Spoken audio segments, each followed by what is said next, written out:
Now, the greatest radio shows of all time.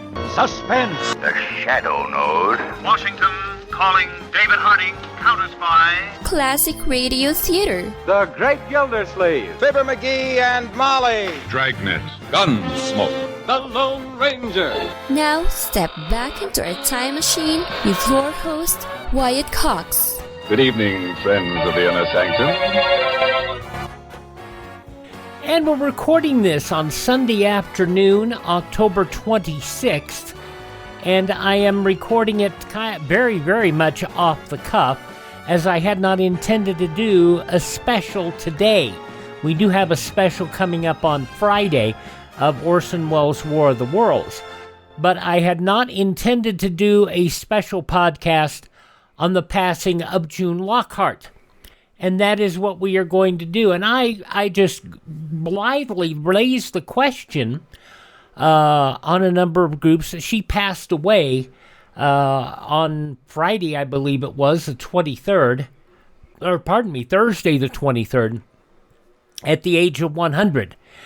And I asked, because I cursorily could not find her doing any old-time radio. And I asked, did she do any old-time radio?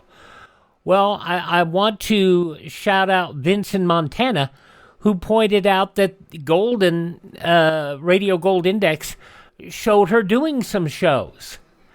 And Sean over at Spurgback. And by the way, if you are an old-time radio lover, I strongly encourage you to support Spurgback, as they have been around for years. And unless you think I'm just throwing words out there, they're the Society to Preserve, Encourage Radio Drama, Variety, and Comedy, spurredback.com. Check them out and throw them a few bucks, because they're a good bunch of people. But I want to again thank Sean at Spurgback, who told me that she donated several significant tape libraries of shows like Theater Guild on the Air and Travel with the Lockharts. And while we're doing this, I'll look up Travel with the Lockharts and see if I can find any copies of that recording to bring you. Larry Groby over on Facebook pointed out that Radio Golden, the episode I'm going to play for you first here on this special podcast, 1957 Shooting Star. Larry says about 7 years ago he produced a live version with her daughter Anne, taking her mother's role. So I found a few episodes of shows, and please understand, I have thrown this together very fast. It does not meet our usual things that we do here, but I also want to ask you to please enjoy these shows. The first one is not a tremendously good quality episode of this program. Because again, this is 1957, and much of what people had at that point in time, what we have from that era, as I've said many times, we are very, very blessed to have what we have. This is a home air check that was made using consumer recording equipment, apparently off air from WGBI in Scranton, Pennsylvania. The folks at the Suspense Project acquired this, and it is noisy. It has been edited down, but it is a chance for us to hear June Lockhart in a role that one would not expect from her. It is a role, a Hollywood actress, an angry Hollywood actress, who's casting in a new film spurned by a big shot producer. And, well, it's not very nice. Let's listen to this to start off with on this very special emergency podcast, if you will, of Classic Radio Theater with Wyatt Cox, as we hear June Lockhart from March 24th, 1957, a home off-the-air recording of a radio station broadcast of Suspense, Shooting Star. Suspense. And the producer of radio's outstanding theater of thrills, the master of mystery and adventure, William N. Robeson. Hell hath no fury like a woman scorned. When that woman is a reigning movie star who has her contract canceled at the height of her career, the fury can indeed be lethal, as Miss June Lockhart proves in Shooting Star, which begins exactly 1 minute from now. Miss June Lockhart as Gay Lansing in Shooting Star. A tale well calculated to keep you in suspense. These contract players, Dave. Martin, Richard, Doc, cancel them. Richards? Uh-huh. But I thought you... So I play gin with him and he goes with my daughter. I don't do business that way. Well, I guess then I thought the boy was pretty good. I can't use him. That's all, Dave. Yeah. Okay, Yes? Dave. Oh, Jeff. Now, see here, Jeff. I don't want to hear any more trouble about Dark Lady. If it's the day of my funeral, that picture starts rolling on the 17th. I know Laura Bevins is expensive, but get her for this picture. And bring the papers to my place in the desert. I'll sign them there. All right. Goodbye. Yes? Mr. Benjamin Kahn to see you, Mr. Zimmer. Oh. All right, send him in. Miss Davis, Yes, Mr. Zimmer? tell Haynes to bring my car around. Yes, Mr. Zimmer. Well, good afternoon, J.D. Hello, Ben. How's the arthritis? Not so good. That's too bad. Going to the desert for the weekend. That's the place. Break it out. Yeah. I wanted to talk to you about Gay Lansing, J.D. You've thought about it? The Dark Lady? Yeah. I thought about it. And? Not the type. Not the type. Listen, with an Italian haircut... She can't act. How would you know? Have you ever given her a chance? Look, Benny, Gay's great in sequins and feathers. She's got the bill for it, even if she don't sing so good. But that ain't what the public wants these days. Now they want dames in sweatshirts and Levi's and no makeup. Dames like Laura Bevan. Don't ask me why. That's the way it is. But if I don't give 'em what they want, I ain't gonna be in business very long. Gay's got what it takes, J.D. Then take it somewhere else. Aren't you being a... Now listen, Benny, you got no beef. You've had a piece of Gay from the beginning. 15%, they tell me, instead of the usual 10. That's got nothing to do And with who delivered her to you? Who told her you were the only agent for her? Who, huh? You did, J.D. Okay, now I'm telling you she's at the end of the line. This is going to be rough on her. Yeah, and on me, too. Listen, pal. I'll tell you what I'll do. I'll make it up to you, see? I'll deliver Laura Bevan. Mickey Horowitz handled it. He won't after I tell her you're going to handle it. Well, that's awful nice of you, J.D. I still don't feel right about Gay. Are you going soft or something? There ain't no room for sentiment in this business. You'll be taken care of. You'll get yours. So what do you got to worry about?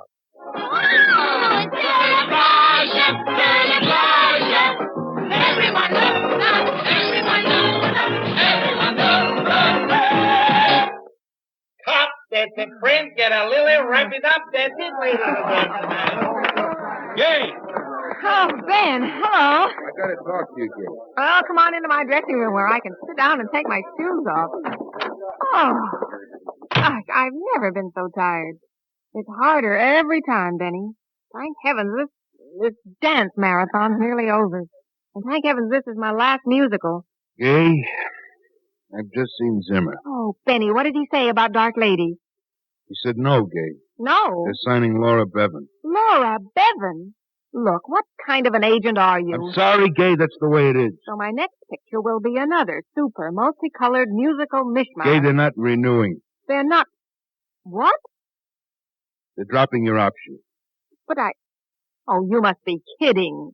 Look, I've been with this studio since I was 16. Half my life. Well, my picture's over. J.D. thinks the musical cycle is over. He thinks my cycle's over, is that it? He didn't say that, Gay. Just like that. Look, ZSP isn't the only studio in Hollywood. Just this morning I was talking with Harry Westerfeld out at Modern Pictures. He says... Look out. Give me my coat. Where are you going? Does it matter? Now, Gay, take it easy. Look. You change and I'll drive you home. You'll feel better. Feel? How would you know how I feel? Gay, I'll figure something. I'll call J.D. at Palm Desert over the weekend. Don't bother. I'll handle this myself.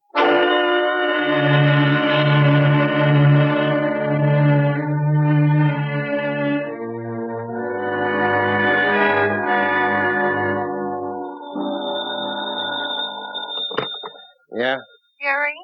Yeah. Hello, Iris. I've been calling you all over. What are you doing in the desert? Right now, I'm having a highball. In a couple of minutes, I'm going to take a sunbath. But your brother and his wife are coming to dinner tonight. Yeah. That's why I'm here. Oh, Jerry. You could be a little more considerate. You could have let me know. Listen, Iris, I stopped punching a time clock a long time ago. I'm not checking up on you, honey. Only what?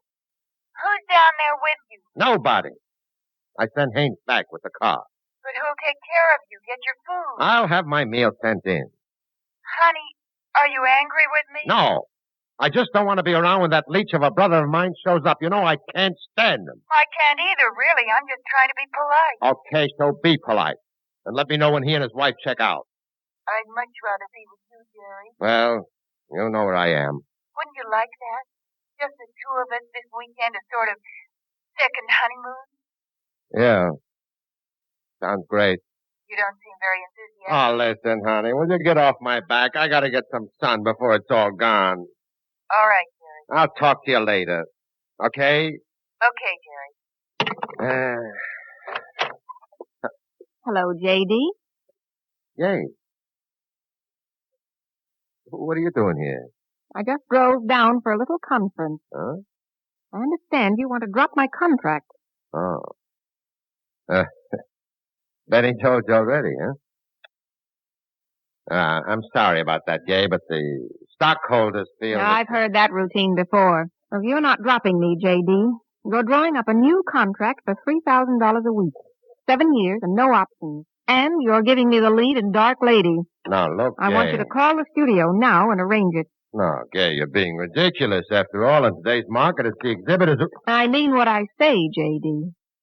Gay. Quite a conversation piece, isn't it? So small, and a little pearl handle. But it shoots real bullets. I'd advise you to respect it. This isn't like you, Gay. Perhaps you just don't know me very well. Go on, get on that phone, J.D., and be careful. Let's see how good an actor you are. Go on. All right.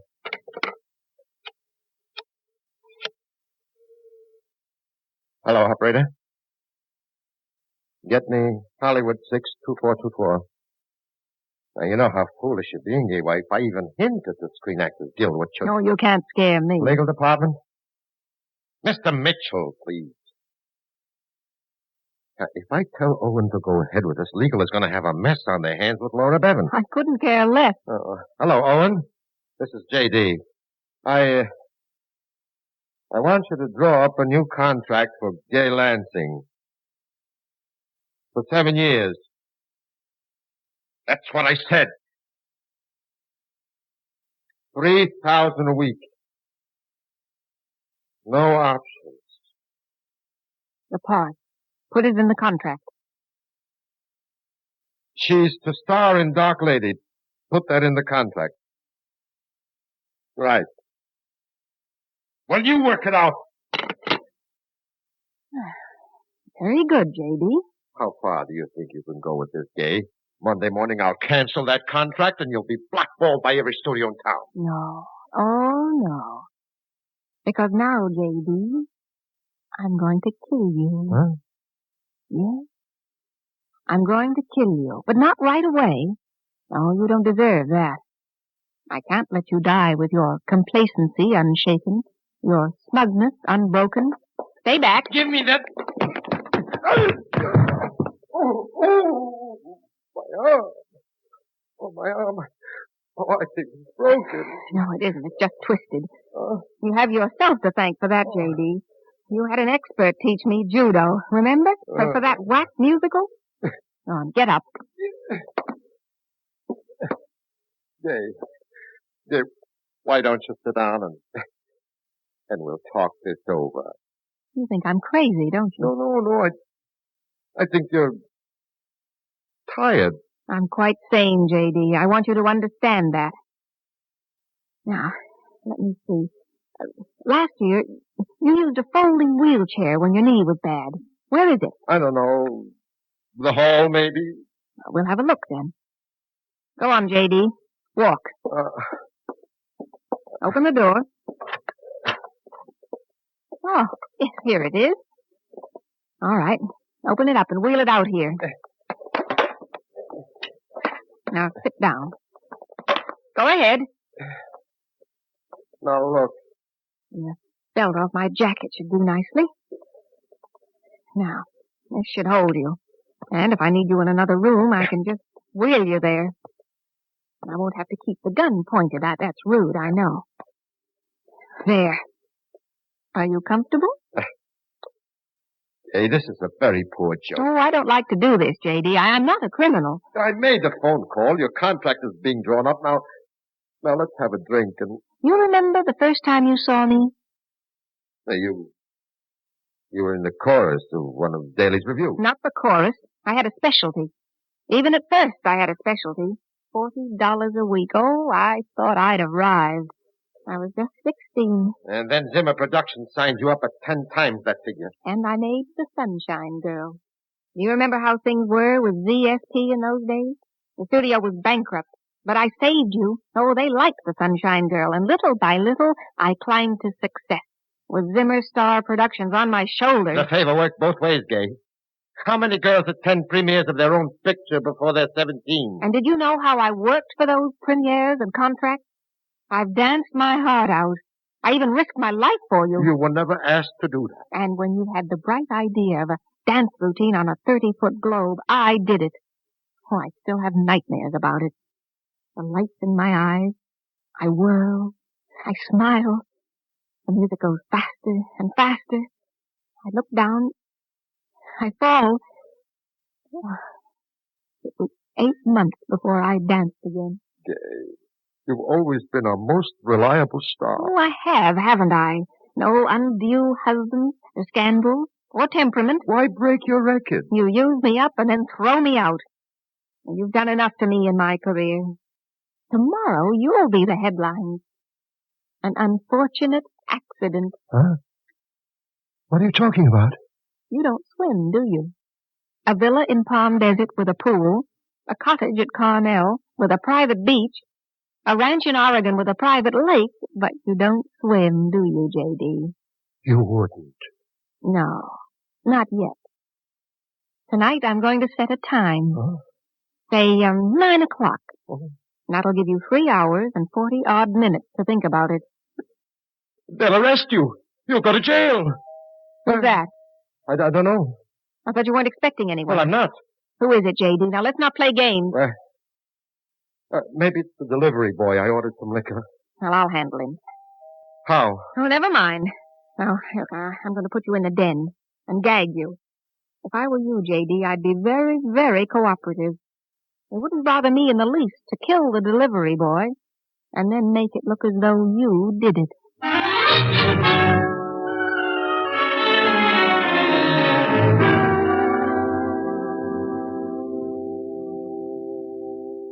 In a moment, we continue with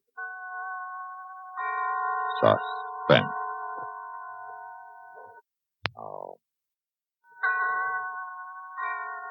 We continue with Miss June Lockhart in Shooting Star, a tale well calculated to keep you in suspense.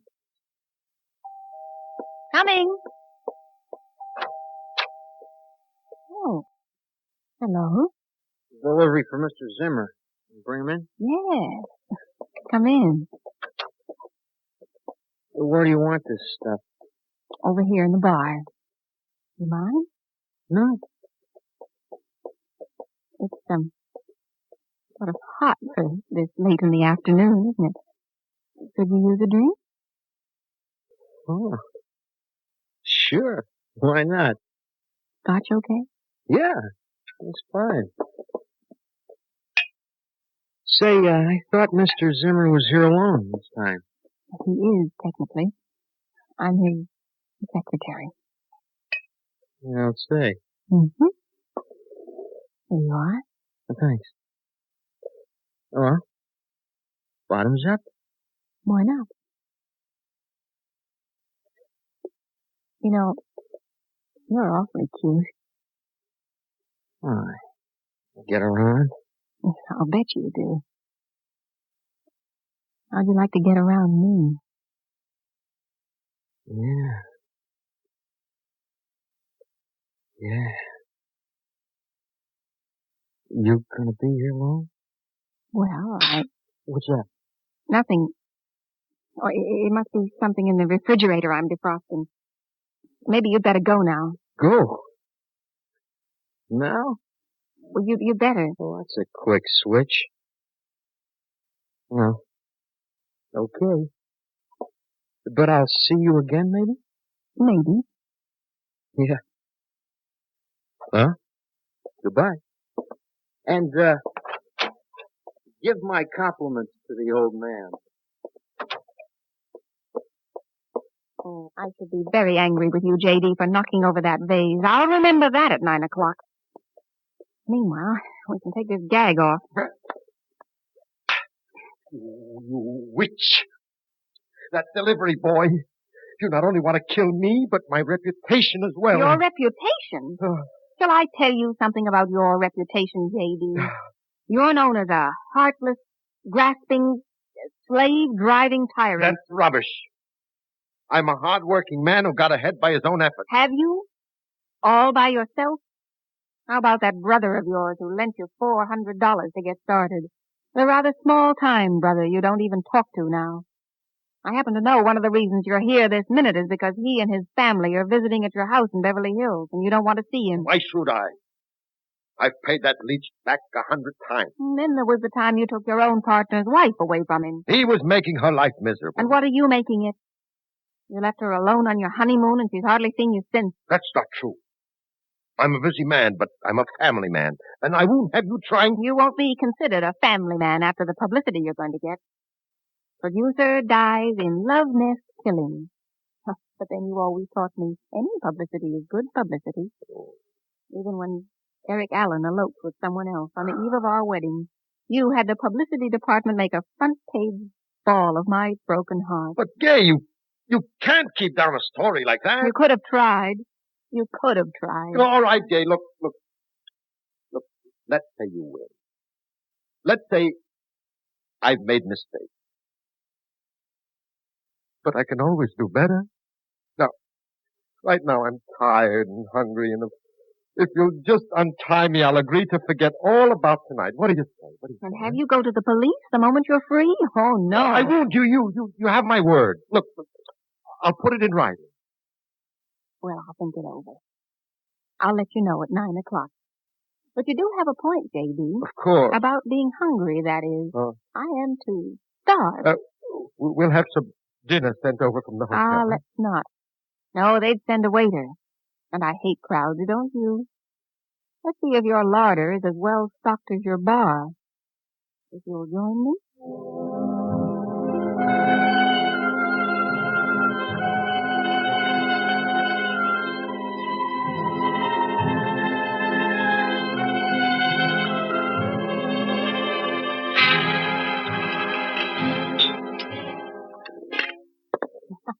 Anyone would know you were a member of the Gourmet Society, J.D.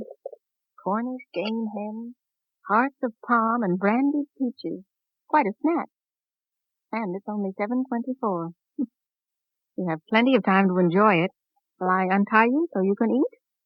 Certainly, I'm not hungry. Oh, but you must eat something. Gay, you were going to consider my offer. Oh, yeah. Oh, but I wouldn't count on it, J.D. I'm afraid it's a little too late for mercy. Coffee? No. Well, let me slice you some of this Gruyere. What's that? What's what? Well, there's a car turning in. Who do you know who drives a pale blue cad convertible? My wife. It's Iris. So? She must have driven down. And Iris knows you, Gay. You might as well give up the game right now. Oh, not necessarily. Twilight. It's dim, dark in the front room. What are you going to do? First, gag you. Again. Don't you lay a finger on my wife. Don't you touch her. I swear, Gay, I'll... Now, wipe off my lipstick and I'll take this broom with me.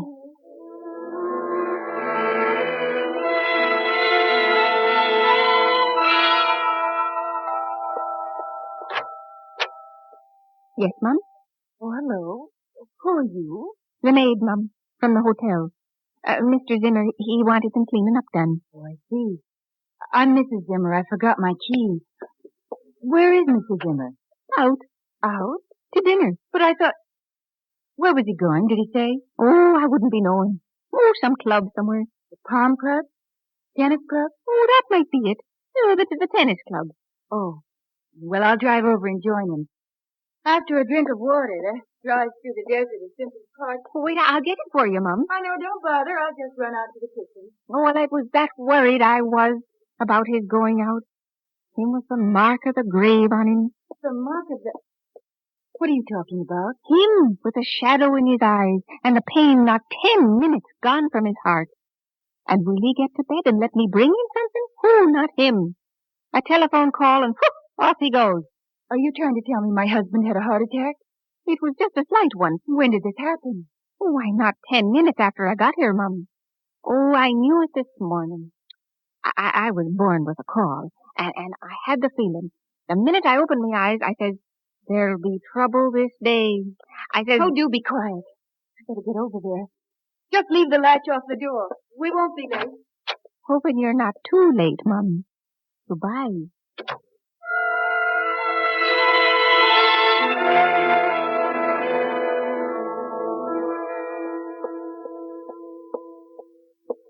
Well, J.D., you can talk again now. What have you done to my wife? She's gone. Where is she? I sent her into town to search for you. She thinks I'm the maid. And she thinks I'm a little odd. The maid? Why, with a napkin round my head and my lipstick wiped off. You know, lipstick makes a remarkable difference to a woman. She'll be back. When she can't find me, she'll be back. Not in your lifetime, J.D. Shall we go into the living room? Allow me. The kitchen clock must have been a little slow. 22 minutes till 9. 22 minutes, J.D. Want anything special to pass the time? Gay,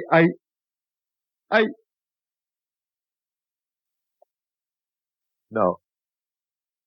Nothing. No? No entertainment, J.D.? And how about a little music on the radio, And then I'll sit down.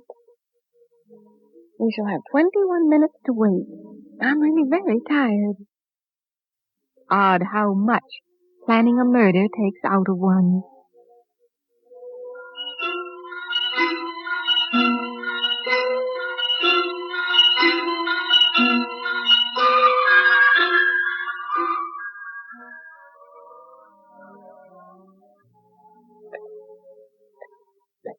One more nut. Just one.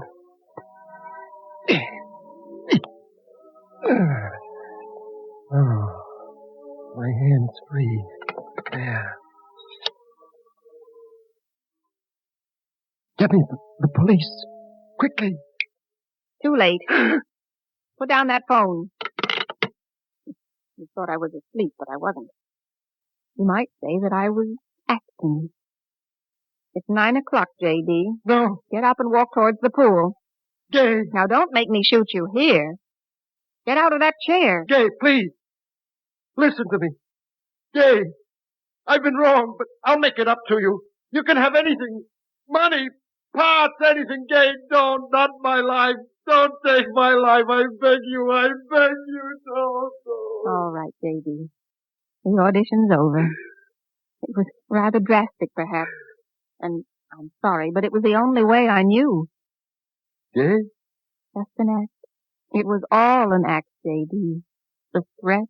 And that? The pathos. The madness. Even the sexy scene with the delivery boy. After all, I had to prove to you that I could be something more than a song and dance girl. You think about it, J.D., while I see who's at the door. Maybe it's Iris back again. Why, Friedel, my favorite director, and Benny. Hello, Jane. Say, what is all this? I was all set with Laura Bevan for Dark Lady when I got word you were to do it. I came down to corner J.D. and find out what goes. He's right in there. You can ask him. Well, good evening, J.D. What's this? Wait a minute. What's the matter with him? He's unconscious. Unconscious? But he was all right a minute ago. I'll get some brandy. Now, don't bother. He's dead. Dead? But he can't be. He can't. J.D. Look at the expression on his face. Yeah. He looks scared. Scared to death.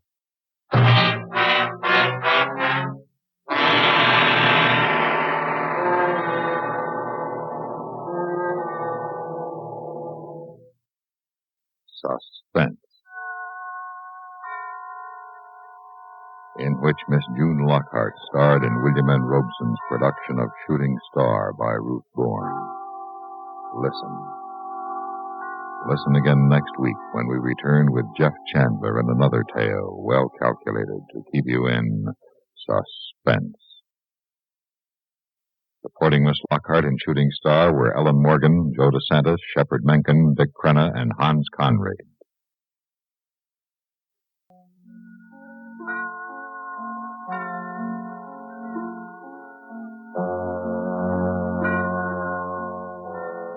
This is the CBS Radio Network. CBS in 1957 was cutting a ton of corners to keep these programs in Hollywood. You notice no live orchestra in that. Those were all what we like to call music cues from a music library. Those of you who listen to yours truly, Johnny Dollar, recognize many of them because that's where they were. Still, a good role, and some of Hollywood's finest supporting actors in this program, as you notice, supporting June Lockhart in a role which today we would find not in type at all. Wonderful. But you had Hans Conried, Joe DeSantis, Ellen Morgan. It was just a great, great show. Shooting Star, an episode of Suspense, and I wish the recording was as good as the acting deserved.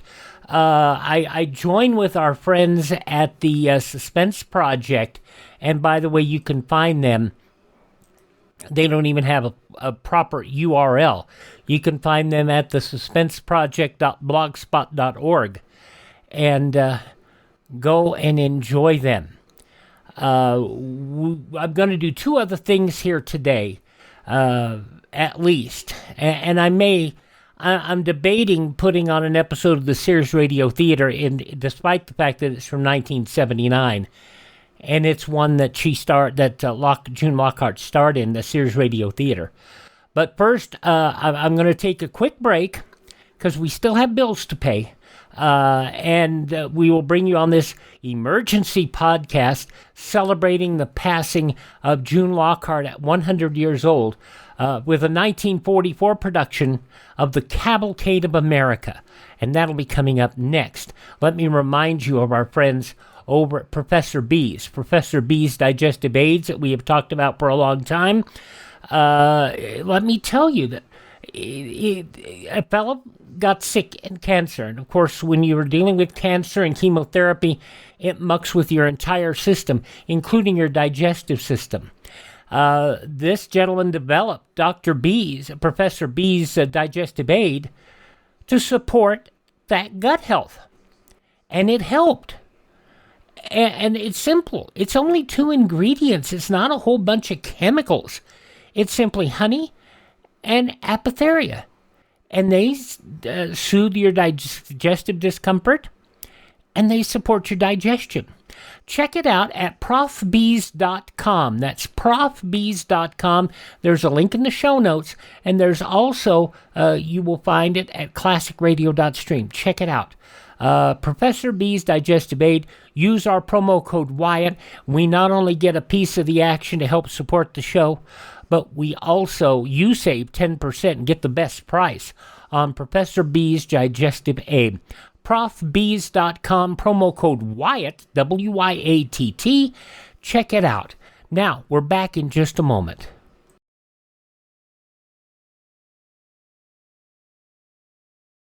Now on this, I call it an emergency podcast. It is an unscheduled podcast of Classic Radio Theater with Wyatt Cox as we salute the wonderful work of June Lockhart. who most of us remember from television, from Lassie and from Lost in Space, but she did do some radio work, and I want to salute all those people who made that possible for us. And we had a lot of great people from Spurtback and other radio collectors who pointed me at some shows that I did not know she did. This one, the Cavalcade of America, from Valentine's Day, February 14th, 1944, 81 years ago today. Frances Langford, the main star, along with June Lockhart and others. And this episode entitled G.I. Valentine.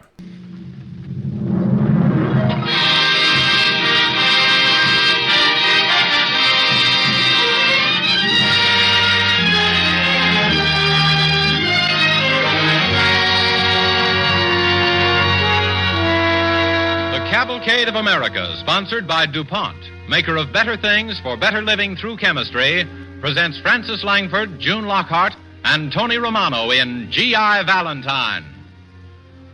Most of the products recently developed by chemists are doing war jobs now.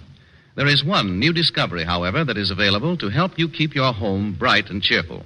It is Speed Easy, the new DuPont wall finish that so many people are using to paint over faded, soiled wallpaper. DuPont Speed Easy covers in one coat. It dries in an hour. It comes in 8 attractive colors. And DuPont Speedy is inexpensive, too. You can do over an average room for less than $3. Tonight, February 14th, Cavalcade delivers a Valentine to the home front from the hearts of our servicemen and women overseas. The bearer of this Valentine is Frances Langford, who has recently returned from a 50,000-mile entertainment tour through the theaters of war. Frances Langford, with Bob Hope, Tony Romano, and other great troopers, carried song and laughter to more than 5 million of our men and women on fighting fronts from the Aleutians to Sicily. Assisted by Tony Romano and his indispensable guitar, and with June Lockhart as a pilot sweetheart, Miss Langford gives us an account written by Frank Gabrielson, the highlights of those 50,000 miles of singing through the war, telling us particularly of American women at war, of the WACs, the Red Cross workers, and the gallant Army nurses. DuPont presents G.I. Valentine, starring Frances Langford with Tony Romano and June Lockhart on the Cavalcade of America.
That was Please Don't Cry, ladies and gentlemen, by Private James Tomaselli.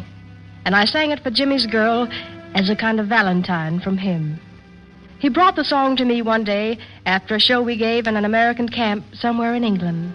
I tell you, Frances, my girl at home worries about me and about the war. So I've been trying to write a letter explaining the war and how I'm okay and all. But you can't say much about war that's good. Even this one, that we know we gotta fight. Anyway, I can't say anything she can't read better in the papers. I guess what I really want to say to her is that I love her. And not to worry about me, because I'm coming back to her. If I can. But I can't write it like I feel it. So seeing music used to be my hobby. I wrote a song to tell her what I feel. Would you sing it sometime, Frances, when she could hear it? Dear, just remember, you shouldn't feel so blue. There are so many others who feel the way you do. I won't say when, but we'll meet again.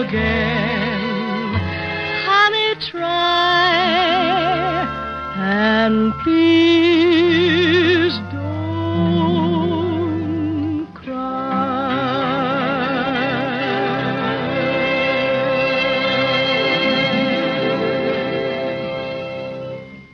Now let's go back to the summer of 1942 and a phone call. Hello? Miss Langford? Yes. This is the U.S.O. camp shows. We'd like you and Bob Hope to make a tour of bases in Alaska and the Aleutians. What do you say? What would any woman say? I'd love it. But what do I wear?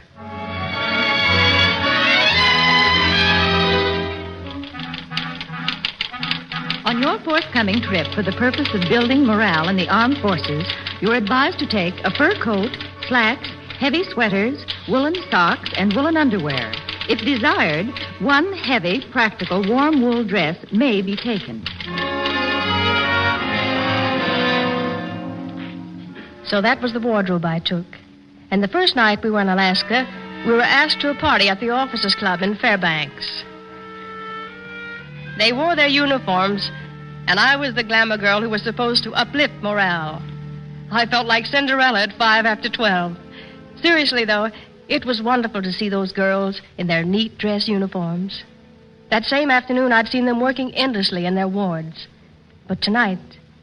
You see, Francis, we work quite hard, and we don't get much chance to remember life like it was.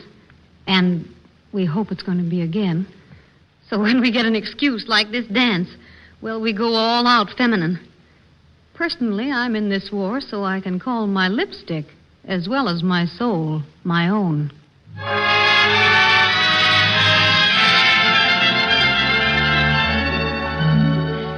That nurse was up before light the next morning and worked all day at the hospital. Besides her regular duties, she assisted at an emergency operation. She wrote 4 letters home for wounded men. She kidded constantly with the men in the convalescent ward and lighted several cigarettes for a bombardier from the Aleutians who had lost both arms. She went to bed that night dead tired, considering it an average day. I don't think anybody's going to get her lipstick, and I know nobody will ever get her soul. We were in Alaska about a week, flying to as many camps as we could. We played to audiences of thousands, and we played to little groups of bearded men at out-of-the-way landing fields hacked out of the forests. In some of these places, the men hadn't seen a woman in over a year. From Alaska, we flew to the Aleutians, to Naknek, Cold Bay, past Dutch Harbor, on out to Umnak. At Umnak, they told me I was the first white woman ever on the island, and everyone began calling me the Virginia Dare of Umnak. There wasn't a building large enough to hold all the men, so we gave our show outdoors in the pouring rain. They had built a kind of stage for us, but naturally there were no seats. The men and the officers just squatted down in the mud to watch us. And what an audience they were. You made me sigh, for I didn't want to tell you. I didn't want to tell you. I want some love. That's true. Yes, I do. Indeed, I do. You know I do. Gimme, gimme, gimme what I cry for. You know you've got the brand of kisses that I die for. You know you made me love you. Tony, that kid there, he's crying so. Homesick, probably. Bring him around afterwards, huh, Tony? Okay, let's take it again. A 1, a 2. You made...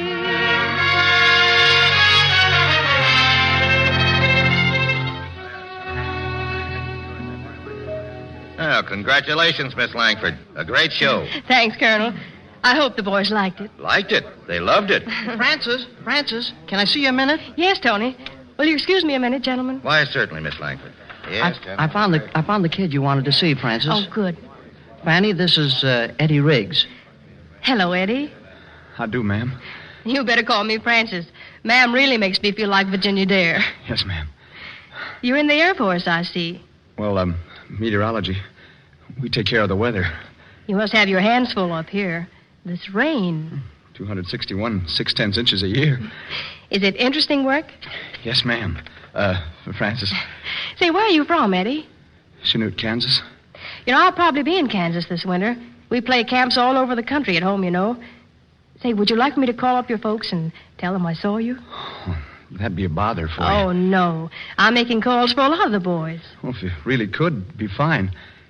Just look in the Chanute phone book. Number's under Dr. George Riggs, and ask for Ma. Mrs. Riggs, I mean. I certainly will, Eddie. And I'm sorry my song upset you. Oh, I liked your song, honestly. What were you crying about? Sorry you noticed. Didn't think anybody would in the rain. Anything wrong at home, Eddie? No, everybody's fine. Otherwise, I'd got a letter from Ma. Of course, she's pretty busy, so she doesn't write much unless something special's happened. Of course, Pa hasn't got time to write his prescriptions, hardly. When I call your mother, Eddie, shall I tell her you might like a letter, even if there isn't much to say? Just say you saw me. I think a lot about home. That wasn't why I was crying. Why, then? Well, I guess it's just the idea of you folks coming all this way to make us laugh and feel better. It's great to know people at home haven't forgotten all about us.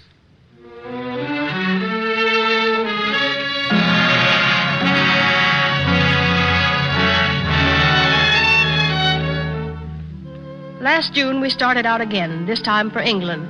Bob and Tony and I. We were there 6 or 7 weeks giving shows at American camps all over the British Isles. For the first time, I had the sense of seeing a whole country at war. For every shortage we have at home, the English have a dozen.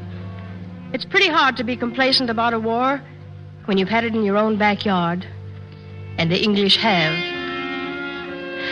What I remember most vividly about England is a day we spent at one of the American air bases there.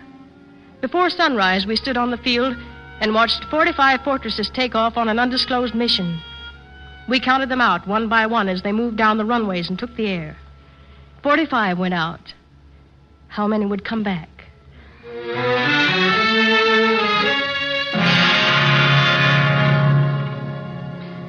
That afternoon, we again stood beside the runways to wait for the returning planes and count them in. We weren't the only ones that waited. There were the ground crews. There were officers anxious to learn the results of the mission. There were a few wives and sweethearts waiting. And there was a row of ambulances, all waiting. Just before the scheduled time of return, the suspense gets almost unbearable. Everyone on the field gets it, too. Next to me was a girl in a Red Cross worker's outfit. She lit a cigarette, and I could see her hands shake. This waiting can be tough, huh? Every time I come here, I swear it's the last time. I saw all 45 go out this morning. And you know, I have a hunch they're all 45 coming back. We'll figure on a 5% loss and you'll be about right. 2 or 3 planes, probably. Say, are you connected with this base? Only unofficially. I'm engaged to the navigator on the Fortress Popeye. The Popeye sounds unbeatable. If they don't run out of spinach, meaning luck. Why is everybody so quiet all of a sudden? Well, they're just about due back, if nothing went wrong. Listen.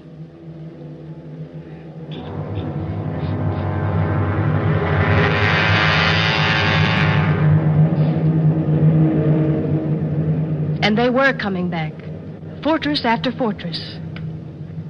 1, 2, then 5, then 10 of them. Are any of those the Popeye? No. Then it was 20 of them, and 25, and 30. Is the Popeye here yet? Not yet.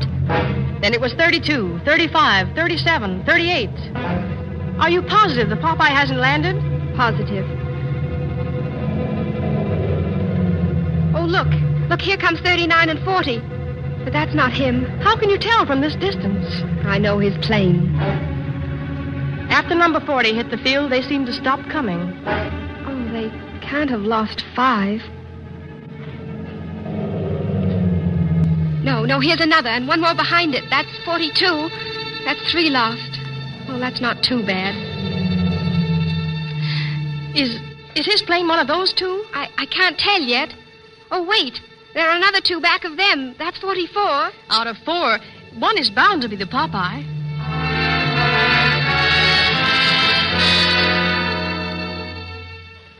Well, it looks like they finally ran out of spinach. Oh, come on. I'm sure they'll make it. Well, they'd have been here long ago. Anyway, they all don't come back. Well, thanks for waiting with me. I'm sorry. Well, every trip somebody's left looking at the empty sky. Why, 1 out of 45 is a very good percentage of... Listen, do you hear something? Oh, it's the Popeye. They found their spinach.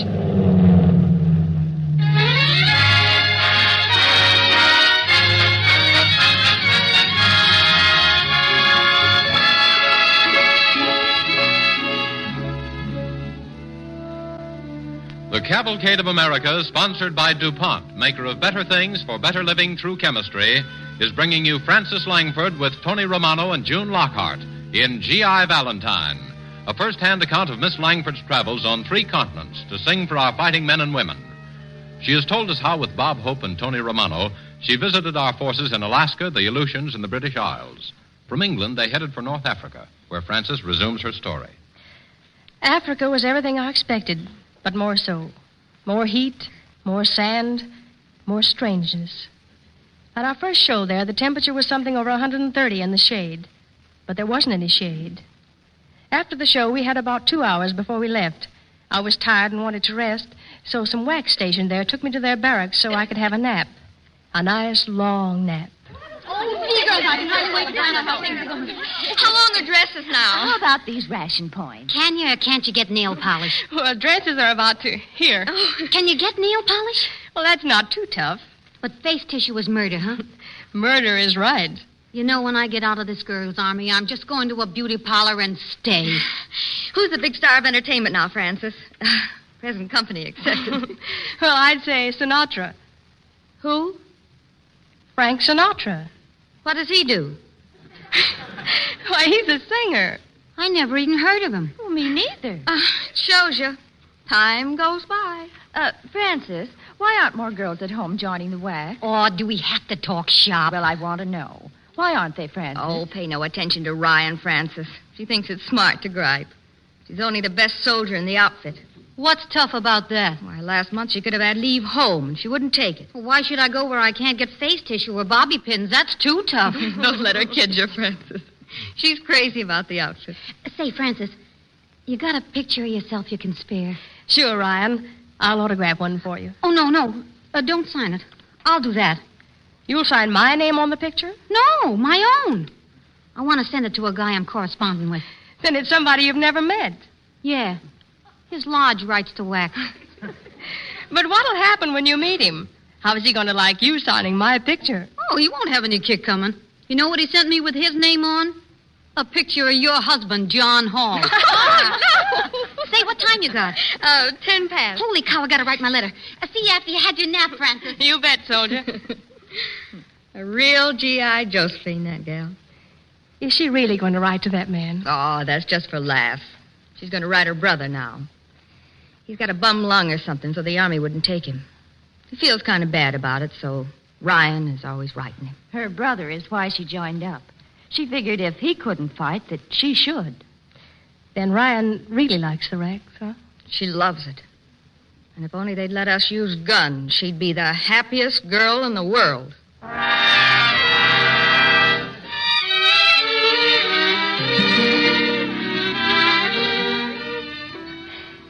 These 3 are strong, healthy women. Any war plant in America would pay them almost as much for a week as the Army pays them for a month.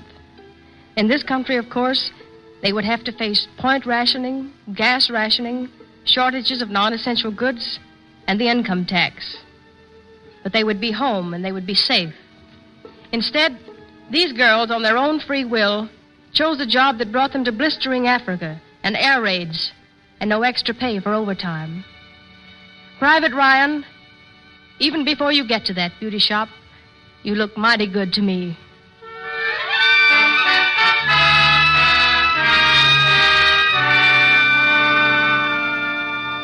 From Bizerta, we flew to Sicily, where in a single show we performed to 19,000 men. Our stage was a captured Nazi tank. One day in Sicily, we played a hospital show. And walking down the corridor, on our way to the ward, we heard Latin coming from one of the small rooms. Qui credit in me etium si mortuus fuerit vivet.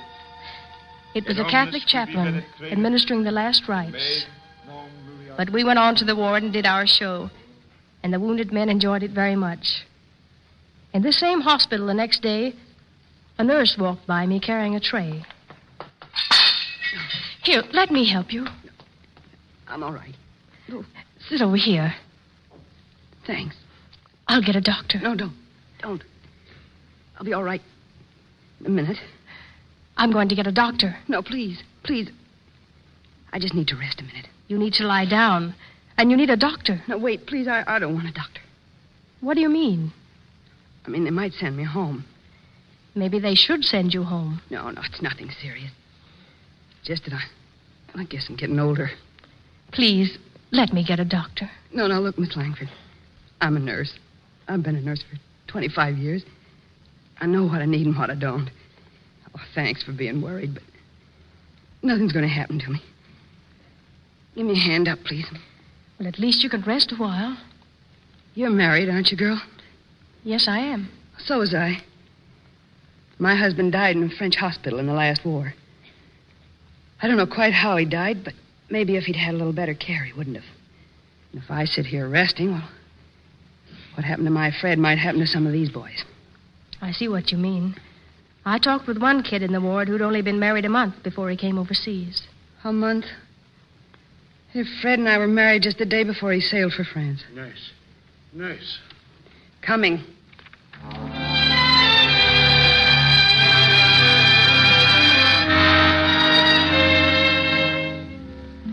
But of everything I saw and did, what moved me most happened not once, but every day, in every camp. At 5 o'clock. Attention!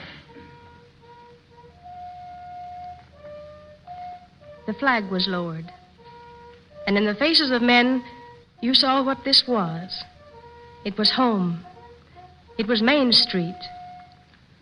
It was why. Ego sum resurrectio. No, that's not the Popeye. Nurse. Coming. Just tell Ma you saw me. So when we get the chance, we go all out feminine. She could have had leave, and she wouldn't go. I guess what I really want to say is that I love her, and that I'm coming back to her, if I can. Please don't cry. Dry those blue eyes. I will come back someday.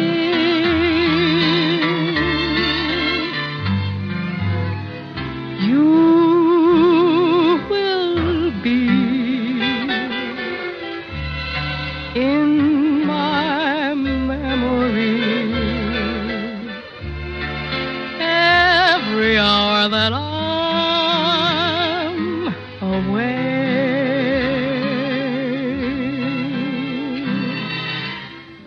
Dear, just remember, you shouldn't feel so blue. There are so many others who feel the way you do. I won't say when, but we'll meet again. Baby, try, and please don't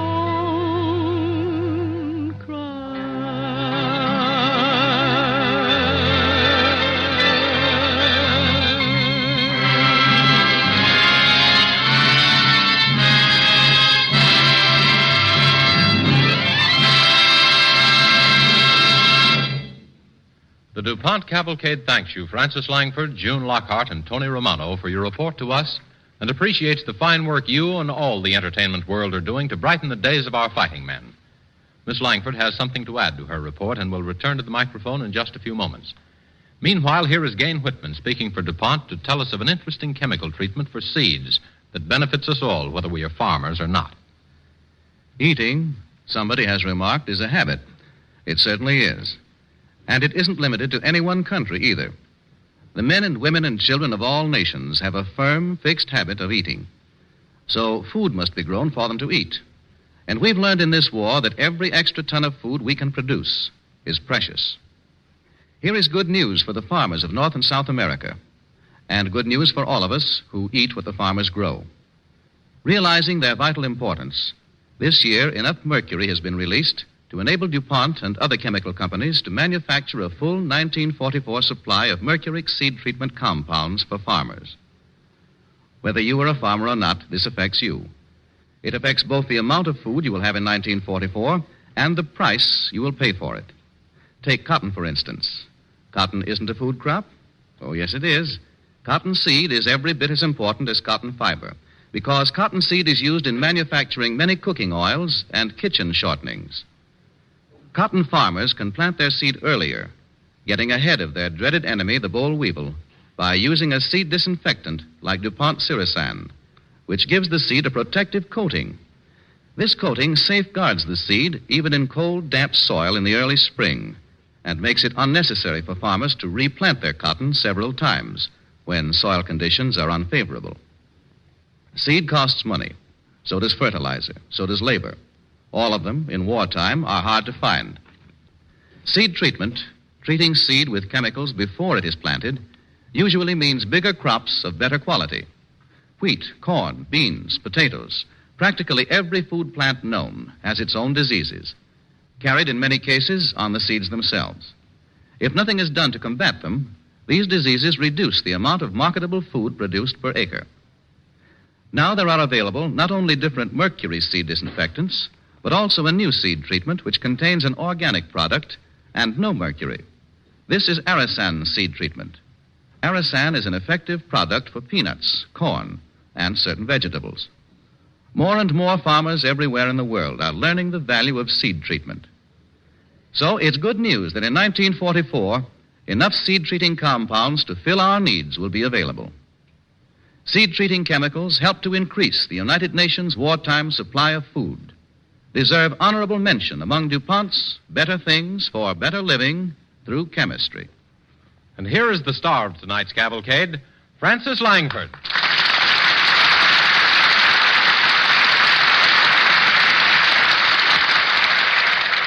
Thank you, ladies and gentlemen. Tonight, I told you about a time in England when I saw 45 planes go out and the same 45 planes return. That was last summer. Yesterday, I met an officer who was at that field that day. Of those 45 planes, 2 remain. Is it really so tough to buy that extra war bond?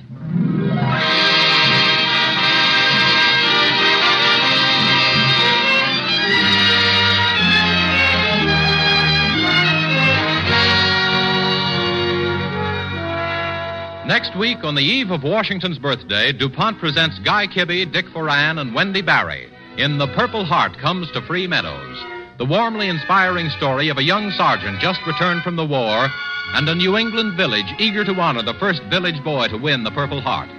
It's a dramatic story, too, of the significance and brave tradition of the original Purple Heart awarded by General Washington.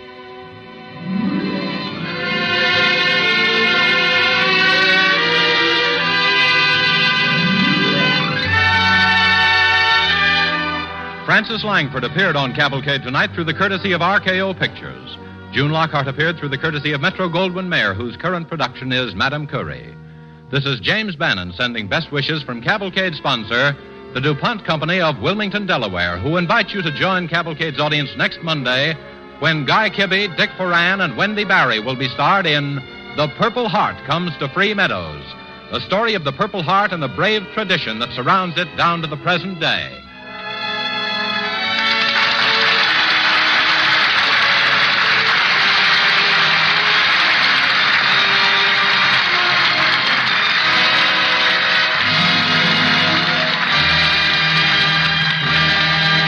program came to you from Hollywood. This is the National Broadcasting Company.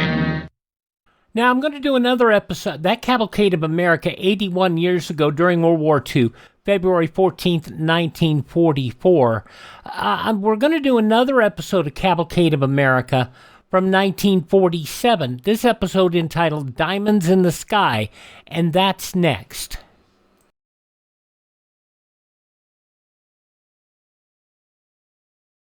Okay, we continue now with this special last-minute podcast, and if it doesn't seem very organized, it's not, because this is all being thrown together as we go, celebrating the passing of June Lockhart. She passed away on Thursday, and a casual mention of the fact that I didn't know that she had done any old-time radio. Turns out she had very few leading roles in old-time radio. She did do a couple of episodes of Sears Radio Theater in 1979, where she had a leading role, but nothing in the heart of the era. And she did have a number of secondary roles, and we're going to do a couple of those. I am going to do this episode of the Cavalcade of America, and this Cavalcade of America production entitled Diamonds in the Sky. This episode stars her father, Gene Lockhart, Kathleen Lockhart, and her. They are all featured in this program. A dramatized incident in the life of Maria Mitchell, the famous woman astronomer scientist from Vassar University. This was originally broadcast 68 years ago, December 8th, 1949. Diamonds in the Sky.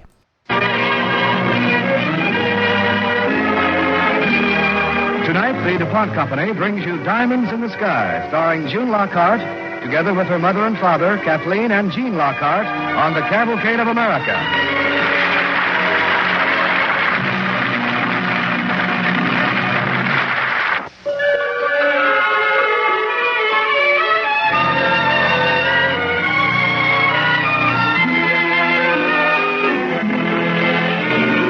Now, Diamonds in the Sky, starring the Lockhart family with Kathleen as Maria Mitchell, June as Gladys Susan, and Gene as Mr. Moats on the Cavalcade of America.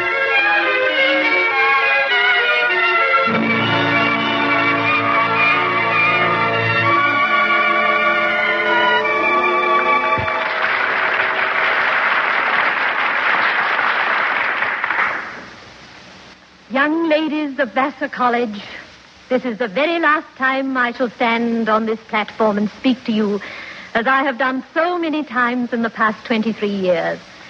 It is another century, and the voice is that of Maria Mitchell, America's first great woman astronomer, whom Lincoln called an important American natural resource.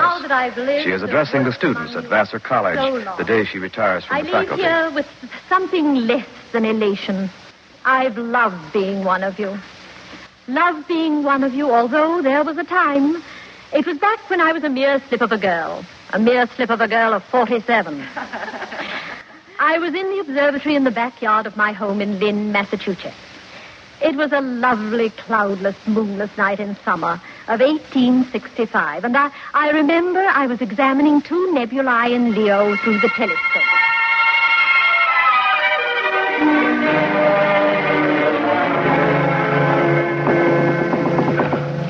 Yes, who is it?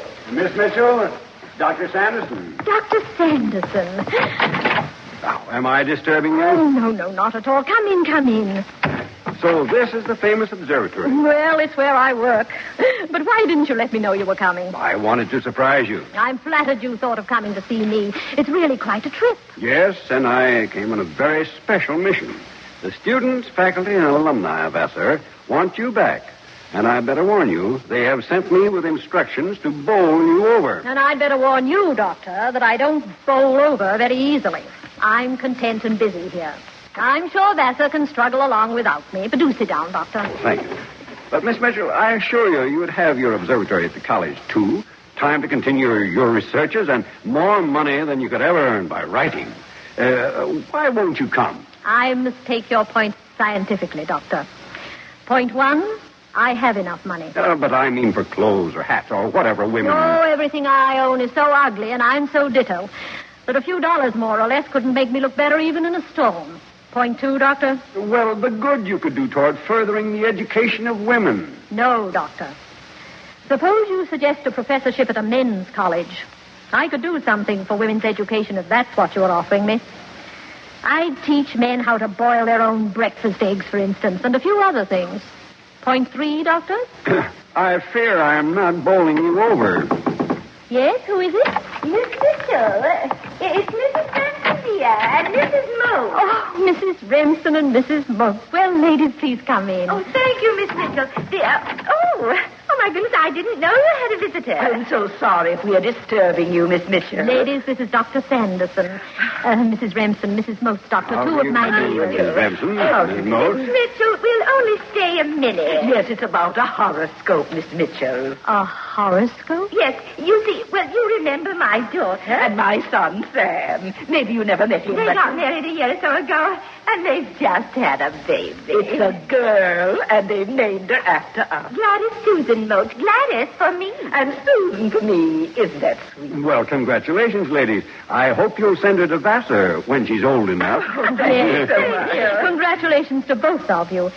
But did I hear you say something about a horoscope? Yes, we have the information here. 2 minutes past 9 on the night of the 12th. In Hartford, Connecticut, in case the stars are different there. You two ladies, you really think that what I do in this observatory is cast horoscope? Oh, no, we've heard that you do lots of other things, too, discover stars and all, but we thought... Of course, if you're too busy, my dear. Busy? Oh, not at all, not at all. So you want a horoscope. Very well. On the night of the 12th, Venus and Mercury were almost directly over Hartford, Connecticut. Saturn was casting a malignant influence on Virgo, and precisely the moment the two-faced twins... No, I'm wrong. Wait a minute. And at precisely the moment Gladys Susan was born, Aries, the goat, had cornered Gemini, the two-faced twins, and was butting them both in a frightfully delicate spot. Oh, ladies, I'm sorry to tell you that never in history has there been such gross indecorum in the heavens. No. Oh, my goodness. And well, you might drop that oath, Mrs. Remsen. For that moment will be known down through the ages as the Bachelor Ball of Infinity, the Saturday night of the cosmos, the stag party of the zodiac. Oh, my. Then little Gladys Susan. Exactly, Mrs. Mote. Ladies, I very much fear that at the time your granddaughter is old enough to enter Vassar, yes? Her reputation in the community will be such that Vassar will not have her at all. Oh, dear. Oh, dear, poor little Gladys Susan. Now, what shall we do? Ladies, there is one way out. Yes. What is it? Yes, what is it? Hurry home. Hurry home and go down on your knees and pray for a spark of intelligence. Pray and pray. And then perhaps you will understand that God put all human creatures on this earth with a free will to do with their lives what they wish. He made you free of the influence of the stars so that you might stay free and not be tyrannized ever. Ladies, I wish you an irritable good night. But I don't understand. I wish you good night. You mean you don't believe in astrology? Is that what you're... Precisely, Mrs. Mote. And now, if you'll excuse us, Dr. Sanderson and I have some palm reading to do. Well, I never... Me, Arthur, I've never been so insulted. Oh, Dr. Sanderson, I apologize to you for my flare-up and their stupidity. Apologize? I enjoyed it immensely. And to think that I was sent here to bowl you over.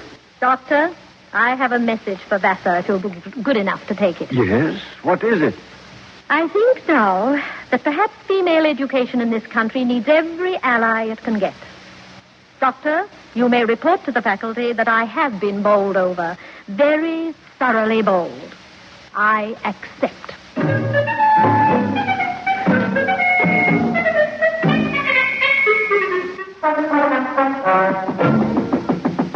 Just a minute, please. Well, young lady? Miss Mitchell? Yes? My name is Mote. Mote? Gladys Mote. Gladys Susan Mote of Hartford, Connecticut, Miss Mitchell. Gladys Susan Mote. Why, you're all grown up. Please come in. Forgive all this disorder. I've been trying to finish some experiments before the new term begins at Vassar on Monday, you know. Sit there, child. Put the books on the floor. Thank you. Well, that is Susan Motes.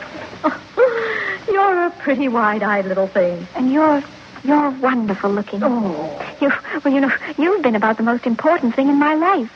And what you did to my grandmother's 18 years ago. They talked about it until I know the story by heart. Then, as I grew older, I began to hear more and more about you, and I became interested in astronomy. You're sure you mean astronomy and not astrology? Oh, I read Herschel and Bridges' conic sections and Hutton's mathematics, and... Did you understand them? Well, I read them from cover to cover. But did you understand them? Hardly one single word. Oh, but I wanted to. I wanted to so hard. I want to understand everything. Ah, now that, Gladys, that was spoken like a true student. I hope you'll take my course when you're at Vassar. I'd give anything to study under you, Miss Mitchell, but... Well, that's just it. I'm not coming to Vassar. You're not? No, they want to send me to cooking school. Oh, excuse me. I took it for granted if you were here. Well, I want to go to Vassar. I want to terribly, but... Well, Mother died almost 10 years ago, and Daddy... Well, he's sweet, but... Well, he doesn't believe in education for women. And, of course, my grandmothers don't. Well, that's what I meant when I said that you were about the most important thing in my life. I begin to see. Your family hates me. And with typical logic assumes that because I'm educated, it must be the education that makes me hateful. Poor Gladys Susan. A stupid, heedless prank of mine 18 years ago, and I've cost you an education. Oh, child, how can I ever make it up to you? Well, I did think perhaps... Well, it seemed to me that anyone who could discover a comet ought to be able to convince old Dad. Convince old Dad? Oh, Gladys, I want to help you. But here I am, a traditional family enemy. The minute you mention my name, you'll disagree with me. Before I said boo. I'm everything in the world he doesn't want you to become. Then you mean you won't come home with me and talk to Daddy? Oh, please, Miss Mitchell. Well, child, I suppose I owe it to you to try. Where did you say you live? Hartford, Connecticut. Hartford, Connecticut. Oh, of course, right under the stag party of the Zodiac. Well, Gladys Susan, I'll do my best.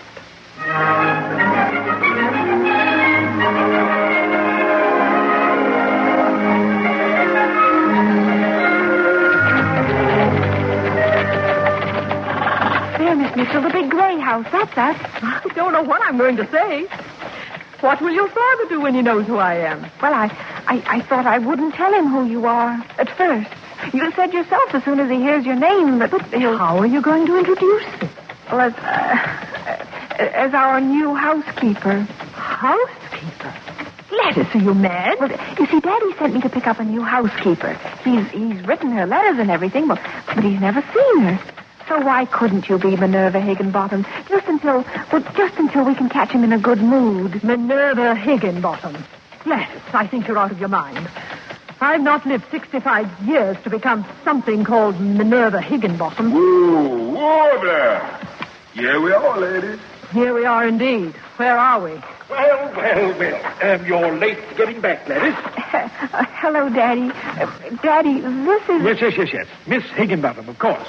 How do you do, Miss Higginbottom? Miss Higginbottom, is anything the matter? I said, how do you do? How do you do, Mr. Motes, sir?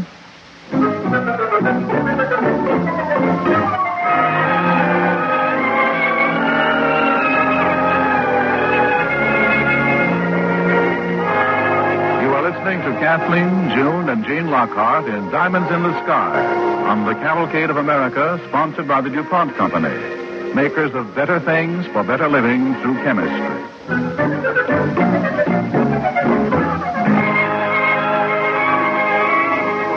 Tonight we are bringing you a story about Maria Mitchell, the celebrated American astronomer and educator of the 19th century.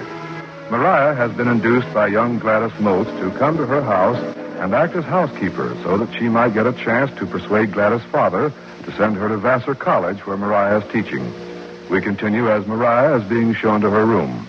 Well, now, this is a nice little room, isn't it, Miss Higginbottom? Yes, it is, Mr. Motes. What are my duties? Duties? Well, up at 6, make the fire, brew some coffee, bake some bread, have breakfast ready sharply at 7. After that, trim lamps, put up the house, and then Gladys here will help you with the tatting, sewing, and darning. Oh, wait a minute. I thought this job was housekeeper. To me, a housekeeper is someone who's in charge of the other servants. But I found that calling the job housekeeper gets me a better class of maid. I hope you don't object to work, Miss Higginbottom. I said, I hope you don't mind work, do you? Minerva, Daddy's asking you a question. I believe in women doing plenty of housework. You mean it keeps their foolish little hands out of trouble? Precisely. Remember, Minerva, I'll be helping you all the time. Yes, and that's the main thing. I expect you to educate my daughter. That's why I'm willing to pay you $7 a week and board. Educate? Educate in the only things that's proper for a woman to know. Oh. Cooking, sewing, housework, plus some little artistic accomplishment, and... Well, Miss Higginbottom, is anything the matter? You're quite red in the face. Miss Higginbottom, is some little artistic accomplishment. Don't you think that's superfluous? Not at all. Not at all. I believe very strongly that it's woman's duty to bring beauty into a man's life. After dinner, when he has his slippers on, she can play piano, sing, something like that. Oh, she's not a complete woman if she can't dash off a minuet after giving him a good dinner. I hope you agree, Miss Higginbottom. Don't you think, sir, it's physically possible for a woman to be tone deaf? Well, I suppose it could happen. I never heard of it, but I suppose it could happen. Well, then, would she still have to sing? Oh, no, not at all. It wouldn't be very good to listen to then, would it?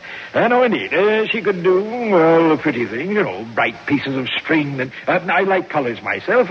Embroidery, provide relaxing beauty for her husband. That's the main thing. Do you think it would hurt her husband's comfort terribly if she could read a book or discuss the affairs of the world with him? My dear madam, there just isn't room in the little female brain for cooking, sewing, piano, and book learning. There just isn't room. Well, now, I'll let you get settled. Dinner at 6, 2 guests. 2 guests? Who, Daddy? Well, I thought I'd told you. Your 2 grandmothers are coming down for the weekend. Grandma Motes and Grandma Remsen. Well, see you at dinner.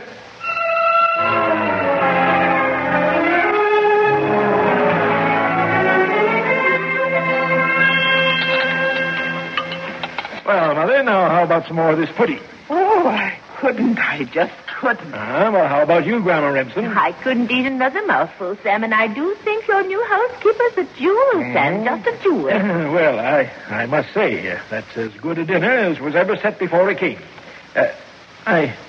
I wonder why she wouldn't serve it, though. She said she'd be embarrassed, and I didn't mind carrying it in. Well, good cook or not, I do think she might serve for what you're paying her, $7 a week, and won't leave her kitchen. The idea. Yes, $7. By heaven, I think you're right, Mother. Gladys, ask Miss Higginbottom to come in. Anyway, I want to compliment her on the dinner. Oh, I don't think she will, Daddy. She's shy. Shy? Well, I'll see about that. Oh, Daddy, please sit down. What? Well, what's this? Why, she has the kitchen door locked. Miss Higginbottom? Miss Higginbottom, open up.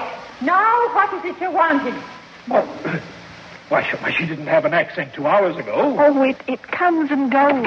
Miss Higginbottom, I will not be locked out of my own kitchen. Well, I never heard of such a thing. Maybe she's what they call a character. Are you saying it's not to your liking? The dinner was fine, but you open that door or I'll break it down. All right, I'm coming. Oh, Daddy. What can I do for you? Maria Mitchell. What? No, why, that's Minerva Higginbottom. Minerva Higginbottom, indeed. That's Maria Mitchell. How do you do, Mrs. Remsen and Mrs. Motes? I believe you were going to compliment me on my dinner. I listened to her just as cool as you please. Oh, Miss Mitchell, I'm so sorry. Daddy, it's all my fault. I pleaded with her to come. You mean Miss Higginbottom really is Maria Mitchell, the scientist at Vassar? Why, I apologize for the deception, sir. I came to try to convince you that your daughter deserves an education. This masquerade, I'm afraid it just happened. I thought that if I cooked a good dinner, it might dissuade you from your belief that only women with no education could shove a roast in the oven. I'm sorry. Of course, I'll be on the first train in the morning. Miss Mitchell, for a woman of your standing to come here this way, It's very generous. I only wish, frankly, that I wish you could convince me.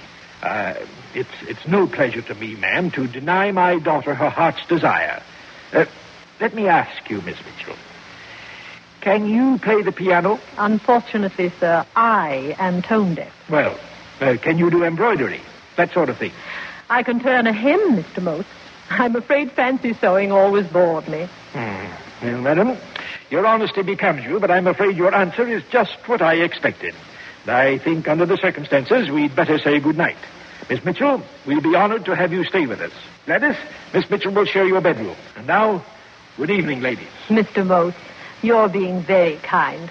But before we say good night, I'd like to apologize. No. I apologize to you, madam. We know better how to entertain distinguished guests. And, incidentally, I believe I owe you a day's wages.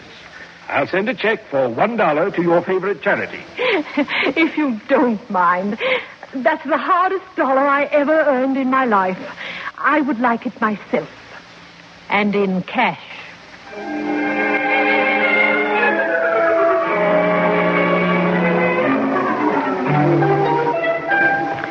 Please, Miss Mitchell. We're standing right over Daddy's bedroom. What would he think if he found us on the roof at this time of night? Why, the whole household's been asleep for hours. It would probably confirm your father's belief that I'm mad as a march. Here, this is a good place to set up my telescope. It's such a beautiful little telescope. I carry it everywhere. In the last 30 years, I haven't missed a night's observing, weather permitting. And you know, there's great solace in looking at the stars when one's unhappy. Oh, Gladys, I'm so sorry. I wish you did everything you could, more than anyone could have asked. I was an idiot. There. What are you going to look at? Oh, I thought we'd just sweep the heavens, and I'd show you some of my friends among the stars. Oh, dear, Daddy's heard us. Who's that up there on the roof? What'll we say? It's Miss Mitchell, Mr. Motes. Your daughter and I are looking at the stars. Oh, dear, I'm afraid that means he's on his way up here to the roof. He won't punish you, will he? Punish me? You mean whip me? Oh, no. You don't understand, Daddy. He's the kindest thing in the world. Just sort of setting his ideas is all. Well, men have been known to change their ideas. Here. Now, what's all this about? I'm sorry if we awakened you, Mr. Motes. I haven't been asleep. I've found this a very disturbing evening. I've been praying for guidance. And I'm preparing to do the same with this. Pray through a telescope? I thought scientists didn't believe in God. Oh, not believe in God? Do you think one could look into infinity hour after hour and not believe in God? Well, I've heard that science is an enemy of religion. Enemy? Oh, Mr. Motes, it's my belief that every formula which expresses the law of nature is a hymn in praise of God. Why, you surprise me, Miss Mitchell, continually, and impress me. Come here. Look through this telescope, please. All right, I'd like to. I don't see anything. Wait a moment. Let me adjust it. There. Can you see now? Why, by George, it's a big star. 2 stars. You said you liked colors. Well, why, one is white. Pure, brilliant white, like a diamond. A pure diamond. And the other, oh, what a wonderful red. Here, let me sweep the telescope for you. Look, you talk about beauty being a woman's problem. Oh. What would you say to a wife who could show her husband such a garden of colors? Oh. Our language has no words for such delicate differences in shades. Such intangible... George, there, look, 2 together. A green one and the richest, most beautiful blue. Mr. Motes, if you'll let Gladys come to Vassar, I'll teach her to know her way through God's great and limitless garden. Doesn't it put embroidery and your little bits of colored string to shame? Miss Mitchell, I devoutly wish I could say yes to Gladys and Vassar. Oh, Daddy, please do. But Gladys, darling, there are certain practical facts. You must marry, and husbands can't eat stars. Oh, I'll marry, Daddy. There's time for that later. But the time to prepare for it is now. please let me go to Vassar, Daddy. Well, Sam, what are you going to say? Grandma Moss. Grandma, now you shouldn't be up on the roof and without your nightcap. Come now, the air's chilly. I'll take you below. You will not. Your voices woke me, and I decided to come up here to make you settle the argument once and for all, and so we can get some sleep. Very well, Grandma. Miss Mitchell, there's one thought that occurs to me. What is this? If I should let Gladys go to Vassar... Oh, Daddy, you will? Would you undertake to teach her to cook a rib roast the way you did tonight? Mr. Motes, Vassar is not a cooking school. Don't quibble, Miss Mitchell. That was a good roast. No, dear. Think of the rest of the faculty. I can hear them now. Mariah Mitchell, professor of astronomy, advanced mathematics, and basic. Oh, Miss Mitchell, no one would know. Please, here's my chance. Oh, Gladys, I was only teasing. Of course I'll do it. Well, that's settled. Now we can go to bed. Gladys, attend your grandmother. Miss Mitchell, my arm. No, not yet. Not yet, Mr. Motes. This is a momentous occasion. Let's flavor it. A child, a woman, is about to receive an education. A whole new world will open for Gladys Susan. Here, let me at that telescope. Miss Mitchell, what are you going to do? I believe she's going to tell Gladys Susan's horoscope. In a manner of speaking, yes.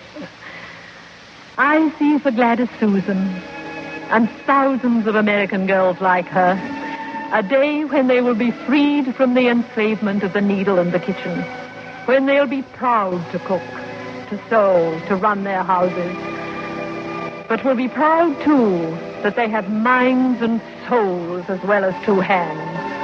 Minds that through training and education will help make this country and this world a better place to live in.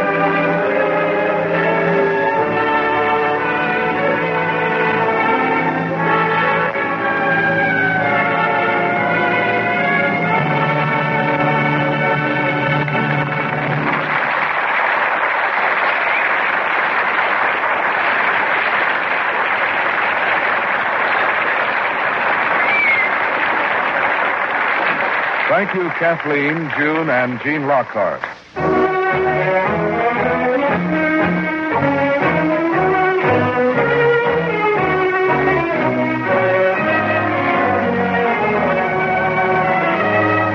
Next week, Cavalcade will star Claude Jarman, Jr., whose tender and rewarding performance as Jody in the motion picture The Yearling we'll all remember for many years to come.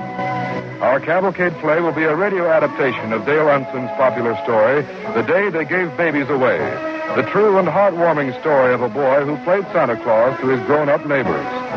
Be sure to join us then next Monday night at this same time for The Day They Gave Babies Away, starring Claude Jarman, Jr. on the DuPont Cavalcade of America. Tonight's DuPont Cavalcade, Diamonds in the Sky, was especially written by Luther Davis, author of the MGM screenplay, B.F.'s Daughter. June Lockhart is currently starring in the Broadway success For Love or Money. Music was composed by Arden Cornwell and conducted by Donald Bryan. This is Bill Hamilton inviting you to listen next week to The Day They Gave Babies Away, starring Claude Jarman, Jr. on the Cavalcade of America, brought to you by the DuPont Company of Wilmington, Delaware.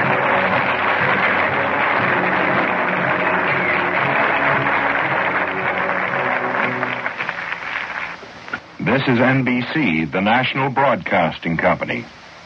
Featuring her mother and father, Gene and Kathleen Lockhart, June Lockhart, in that production of Diamonds in the Sky, the Cavalcade of America, February 18th, 1947, and that going back 78 years ago.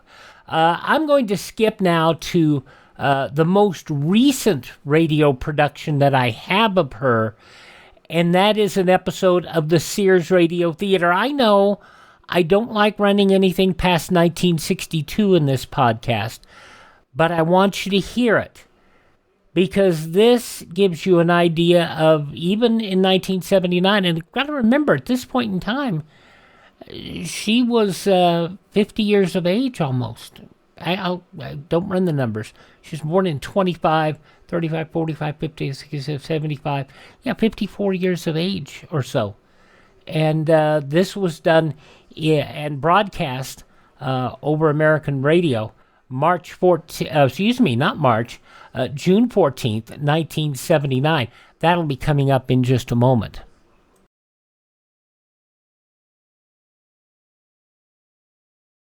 Okay, next on Classic Radio Theater with Wyatt Cox, as we continue our tribute to June Lockhart, who passed away on Thursday at the age of 100.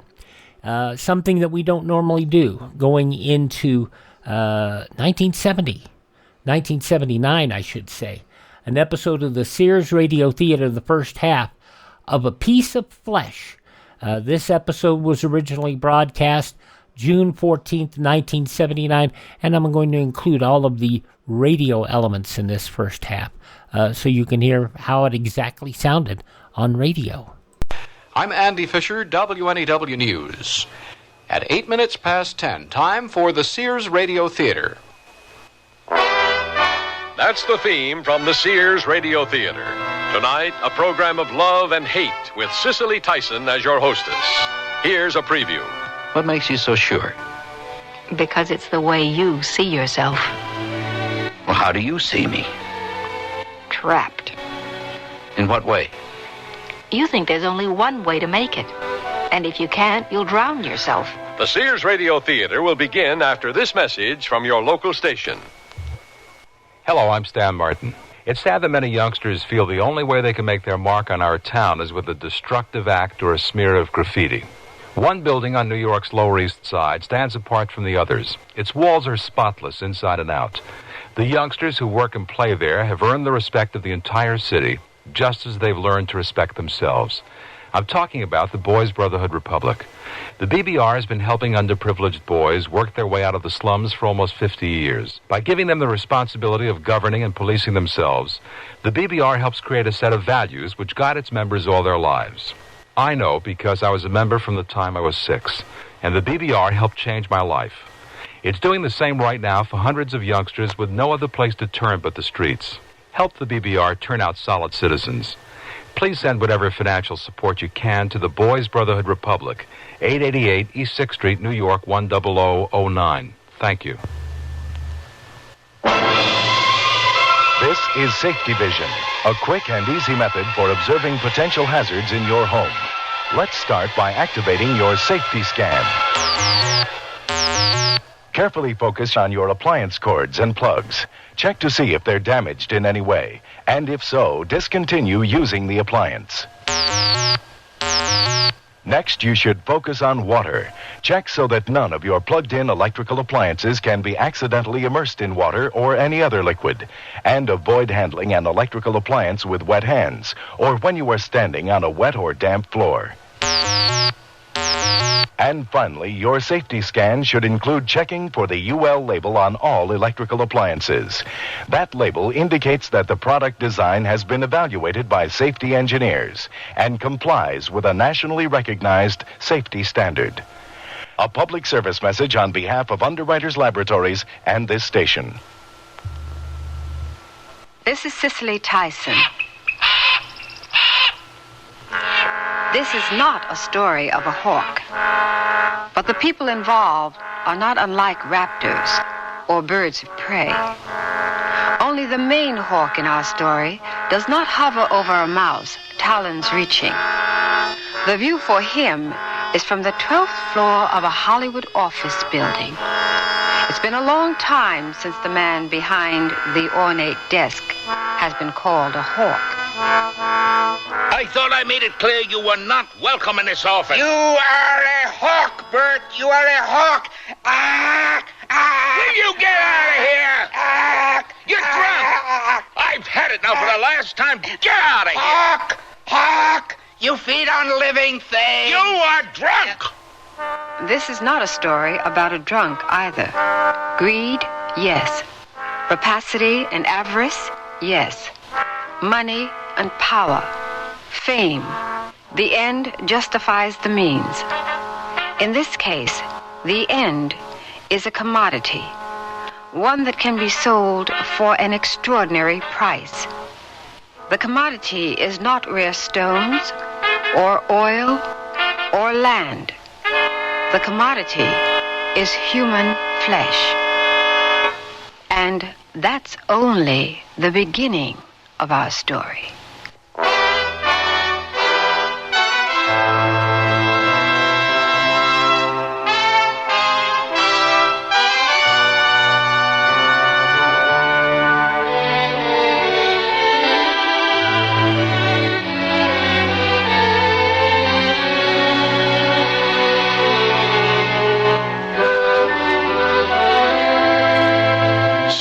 Radio Theater, a new adventure in radio listening.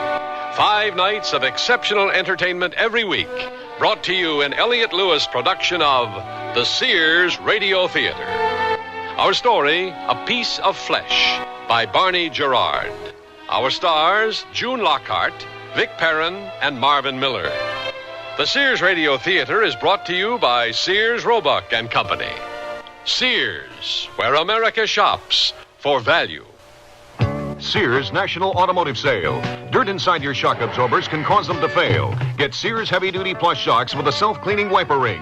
On sale now, only $7.99 each. You save 20%. Installation available. And save now on Sears SuperGuard steel-belted radial tires. Steel-belted strength, smooth ride, radial performance. Super values, too. Save $40 to $76 on a set of 4. Sale ends June 30th at most Sears Tire and Auto Centers. Prices and dates may vary in Alaska and Hawaii. Stop at Sears.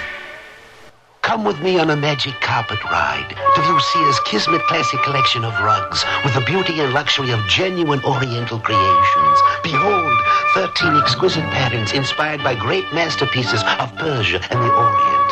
Look upon all 9 sizes of Kismet Classic rugs, each of 100% virgin worsted wool pile. Deep, dense, luxurious.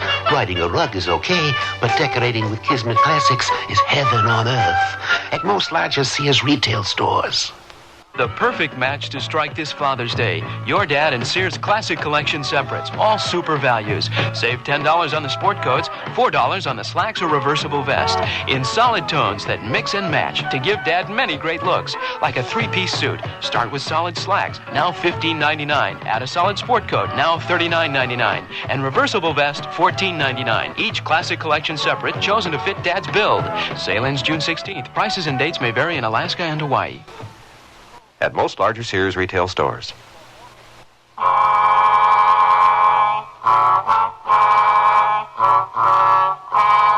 We were speaking of hawks and poor souls who drink. An odd combination, it would seem. And yet, there's a connection, as you will hear. Because when there is a need, odd things happen. What would have been impossible becomes matter of fact. As in this office, where the men who program a television network talk and worry. Normal practice in their line of work. Lyman Sachs can't take the heat. I am the first to admit it. I am not orientated to be comfortable in this position. You've only been in second spot 1 week. It has been 11 years since this network dropped to second place, and it happened while I'm in the driver's seat. 2 hours on Monday night could turn it around. We're that close. Close isn't good enough. I've got the answer. William Trevor. William Trevor has not been around for 20 years. Not in person, but those old films of his are very much in the present. Well, the rating is all right for old movies. It's the fan mail. It's unbelievable. I've got the figures in front of me. Let me take it chronologically. The Tuesday Night Film Festival. We wanted something cheap. We got junk. But 9 of those films featured Trevor, and the response, it took me off the wall. From left field, the fan mail started pouring in. He only made 9 films. We've played them. But they want more. Let's look at the downside first. I've done some homework. Now, William Trevor didn't disappear 20 years ago. He was run out of town. I'm aware of that. Now, let's look at it together out in the open. Have you read any of the fan mail? Yes, but that's not the point. From what I gather, he freaked out. He had a drinking problem. There was a scandal that involved his wife. She ended up suing him for desertion. I heard Trevor's real name was LeBlanc. He came out of the New Orleans swamps. He hit before he was ready for this town. He didn't know how to handle it. He was accused of burning down his house. That was only a cabin he had out in the desert. There wasn't anything around for miles. Oh, well, we could go on and on and on. The bottom line is he's got to be close to 50 now. It worked for Hopalong Cassidy. On the upside, I agree with you. We have the vehicle. Gordon's new series. He could handle the father. Well, what do we do about Trevor's background? Lyman, you can't deny all that mail. We'll take it up at the staff meeting Friday. We'll kick it around. You can't keep that fan mail a secret. He's going to go fast. My understanding is that no one has heard from him in years. How do you find him without tipping your hand? I know this much. Bert Salkin used to be his agent. What do we got to lose, Lyman? Well, we can take a look at him. Lyman, we need a personality to turn around Monday night. Look what the Fonz did for Tuesday. Lyman, if this Trevor is in one piece, we've been blessed with a gift.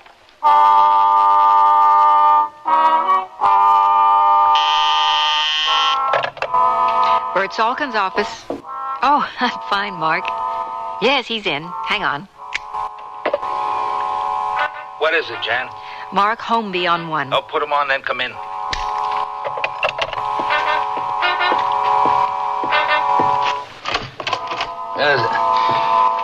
Still waiting on Leland's contract. I'd appreciate it.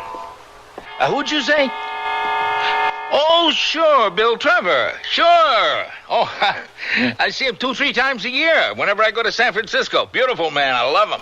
Jan, he's talking about Bill Trevor. Oh, he looks wonderful, Mark. No, he lives near Calistoga. When I'm in San Francisco, I always drive out to see him. Fan mail must be for real. I talked to Agnes this morning. She had to put on 3 more people to handle it. What's your interest, Mark?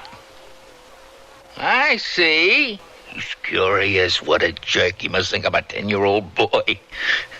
Well, it would be my pleasure, Mark. But let me explain Trevor to you. He gave up to business because he wanted to work with handicapped people. He's a teacher. He's out in the sticks, works with retarded children. No, he doesn't have a telephone. Sure, I can send him a wire. He'll call me, but what'll I tell him? He's insulting my intelligence, first-class jerk. Oh, Mark, you know I respect you. You're straight. That's why I like to do business with you. That's why I'm going to level with you. Trevor is dedicated to his work. I can't ask him to come down here for exploratory talks. Give me something to entice him. And why, after all these years, did you think of him? Get on the other phone, take notes. Well, if the money was right, I think I could persuade him on one basis. He wants to build a school in Calistoga. I'm not asking for figures or even talking deal yet. I just want to know what kind of ballpark we're in.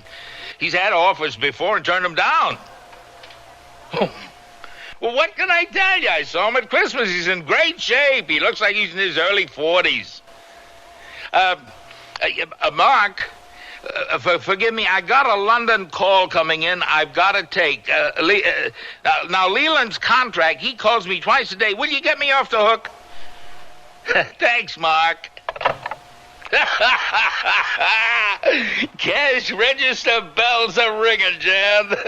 Are they? Trevor, William Trevor. Only one small problem. Where are we going to find that bum?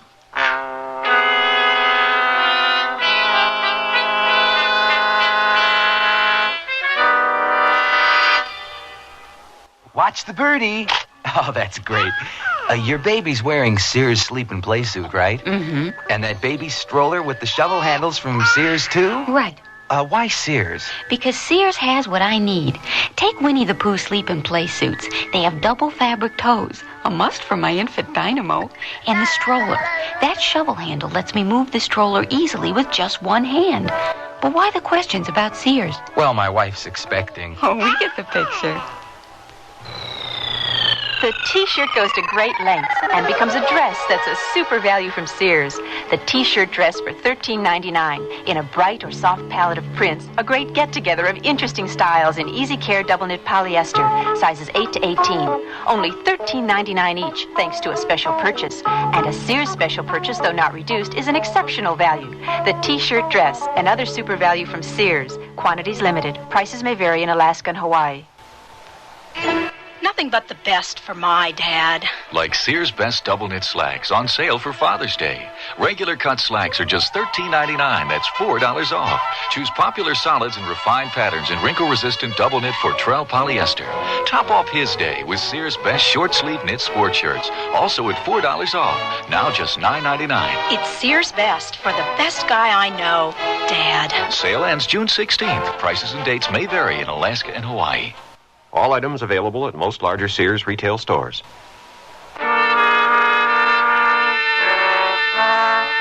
Of one thing you can be sure.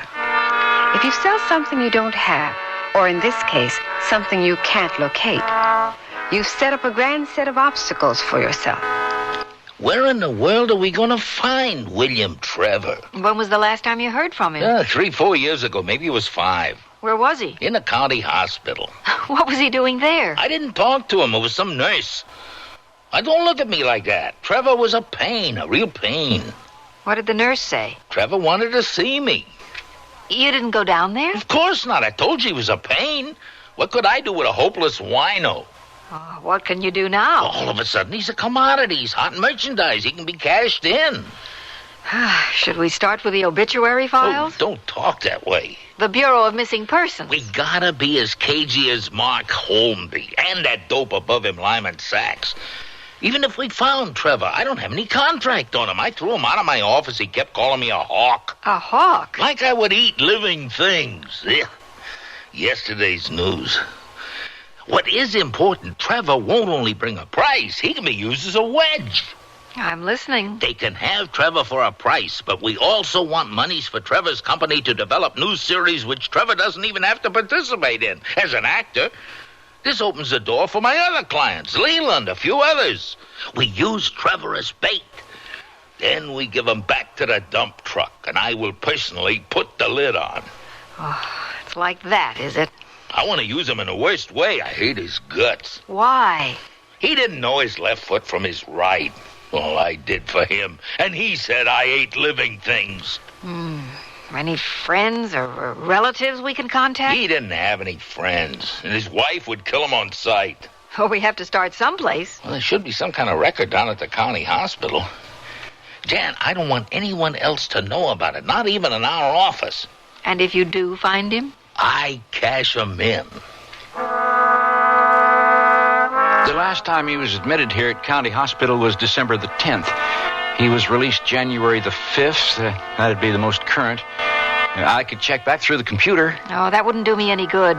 Was there any kind of address? According to the report, he was picked up on Spring Street.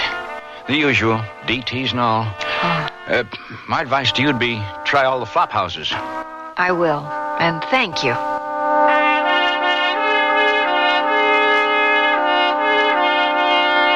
What's the word, Jan? Not much. I've been through 7 flop houses, Bert. The police station... Now, that was a mistake. Were there any reporters around? No. What do you take me for? I told him I was his cousin, that I just came in from Tucson. Well, where do we stand? The last time he was busted was 5 months ago. He was a regular, so that's a long time. Same routine at the blood bank. They know him, but they haven't seen him for months either. I got something for you, and it dovetails. I took a shot at Lee Carver. I set him up as Trevor's business manager. Well, he got a call late last year. It was from a sanitarium in San Pedro. It was from a nun on the telephone. She said Trevor wanted to see him. Well, he turned her down. That's all he remembers. But how many Catholic sanitariums can there be in San Pedro? I think you should bring in a private detective. Not yet. Only as a last resort. Hang on. Who is it? All right. Jan, it's Mark Holmby. I better take the call. I'll stay in the office. You call me from San Pedro.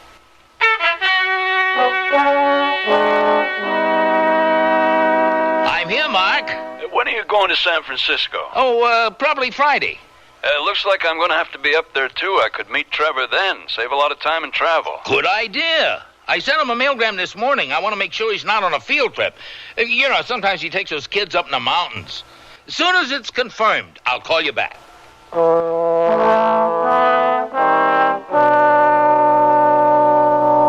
How can I help you? My name is Jan North. I was told, Sister Teresa, that William Trevor was a patient here. That is true. Unfortunately, he left one night, and I haven't seen him since. Would you tell me about him? He was quite ill. The alcohol had taken its toll, but he responded to treatment miraculously. He was doing fine until we got into the rehabilitation program. That's when we lost him. But I think I know where you might find him. Do you have a pen? Yes. 16B Street. You'll find an old hotel. It's called the Dixie. There's a wonderful man who runs it. His name is Corey Smith. He always has bed and food, never turns anyone out. It's really the last stop for the losers.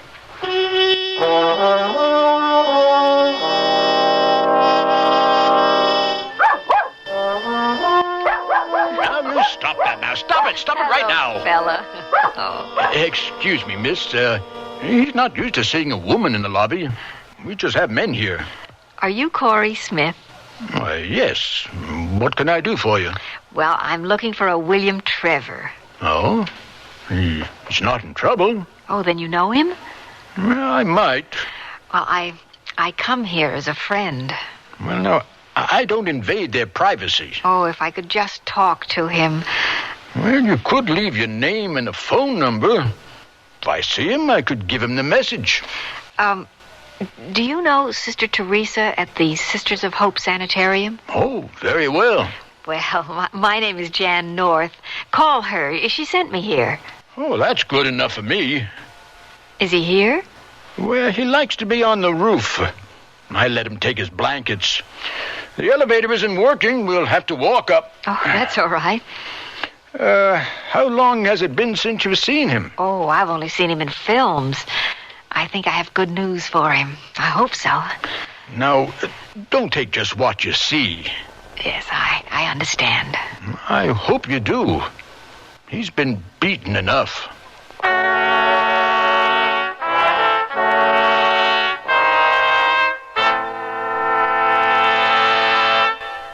Sears Radio Theater will continue after this message from your local station. New York, Chicago, St. Louis, Miami, Seattle. Our biggest cities are sending out cries for more VISTA volunteers. VISTA means Volunteers in Service to America. VISTA volunteers work with groups of inner-city residents to tackle the many urban problems that can't be solved alone. By working together with local leaders, entire neighborhoods can be restored. Job training centers can be created. Educational programs, health, and legal services can be expanded to reach all who need them. VISTA means working through the democratic process to better our cities. Community people are learning that they can have a voice in making the decisions that affect their lives. VISTA volunteers come from all backgrounds. Many come from the neighborhoods they work in. They all share one conviction, that self-reliant, self-confident, caring individuals can make a difference in a community. America needs more VISTA volunteers. Put yourself where you're needed. Call 800-424-8580 or write VISTA, Washington, D.C. 20525. A public service of this station and Action. 8 ball in the side pocket. He'll never make that shot. Hey, that's a beauty. Yeah, he cut it to the inside. Say, where's Kessler tonight? He's out walking with his dog. Sure does like that dog, doesn't he? Well, you know, he had a heart attack last Christmas, and he's got to exercise to build up his heart. Walking is exercise? It's a lot better exercise than pushing that pool cue, Bingo. It helps your circulation, and that's what Kessler needs. We could all use some exercise. Look at that gut. I don't know. Shooting pool with this bunch sure takes it out of me. Are we moving too fast for you, Bingo? Is the strain too extreme? The strain of exercise may be too extreme if it's been a while. See your doctor first. With an examination, he can determine what kind of exercise program is right for you. Contact your American Heart Association for more information. We're fighting for your life. You're hearing the Sears Radio Theater as it was recorded off the air by somebody from WNEW Radio on June 14th, 1979. At that time, WNEW at 11:30 a.m. in New York City was a radio station that was playing big band music and nostalgia music. They were still doing the make-believe ballroom show standards along with some adult contemporary music, but they were still doing the big band standards and, of course, this great show, the Sears Radio Theater. Stepping back into nostalgia. June 14th, 1979, the Sears Radio Theater, A Piece of Flesh, starring the late June Lockhart, who passed away on Thursday at the age of 100. We continue with our last-minute emergency podcast paying tribute to June Lockhart in a moment.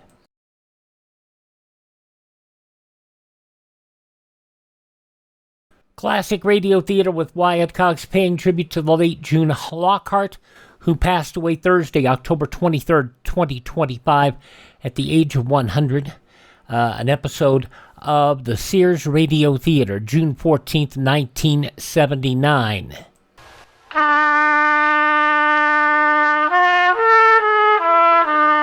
his last picture, released in 1963, he was tall, virile, had sensitive eyes, a tremendous presence. He possessed an undercurrent of humor that was completely appealing. But that was over 15 years ago. Now the same man is asleep on the roof of a flop house. Could it be the same man?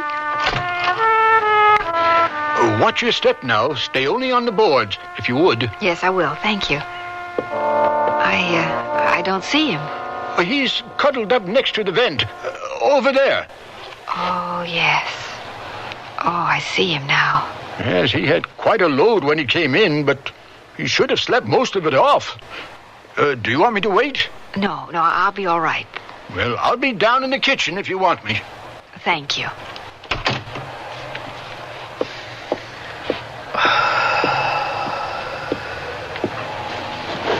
Bill?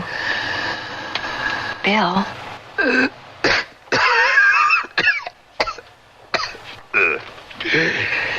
Maybe you're at the wrong bed. I'm getting out in the morning. We're on the roof, Bill. Corey's roof.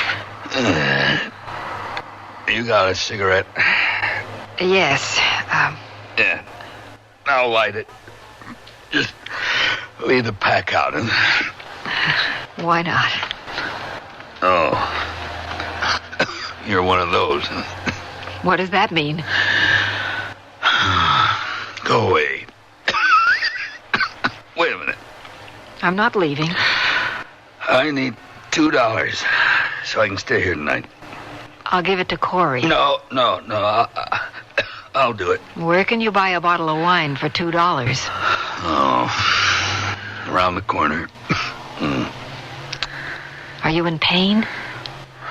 Wounded in the war. A drink could help.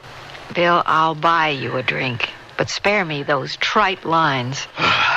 Oh, you don't sound like a social worker. No, I'm a hard-nosed businesswoman. I can't see you very well. Your eyes are swollen. Business? Here? I wish I could laugh. I wish I could, too. The odds of putting you back together are grim. Why bother? Bill, you could be sold for 6 figures. Maybe more.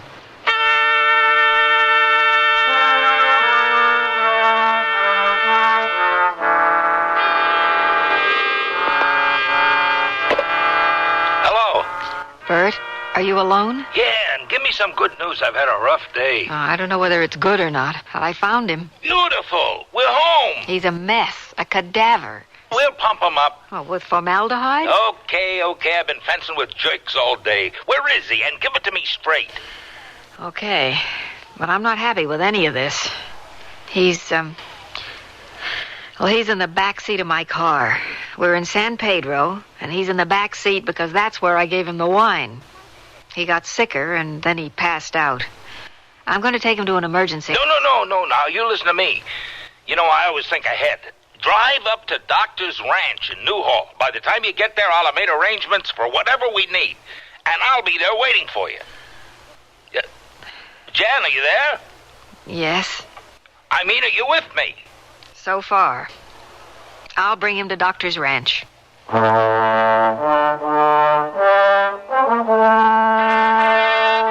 Last call for drinks. It's 10 till 2. Keep the bar open. I've taken over the place. Well, let's put it this way, Mr. Salton. There will be bottles in your rooms. Oh, please, Bert, give me a scotch. Make it a double. I'll fix it. I don't know why you're so down. Oh, you saw him. You helped me get him into his room. Wasn't the doctor and a nurse here? Do you know what I had to promise that Beverly Hills quack? A piece of the action. He's death-warmed over. He should be in an intensive care ward. If that's what the doctor orders, but we can do it here.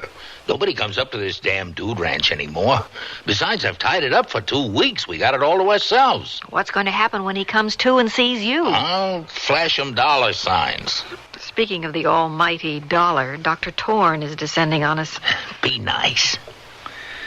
How we doing, Doctor? Can I get you a drink? Thank you. Gin with a splash of tonic. I'll leave it on the bar.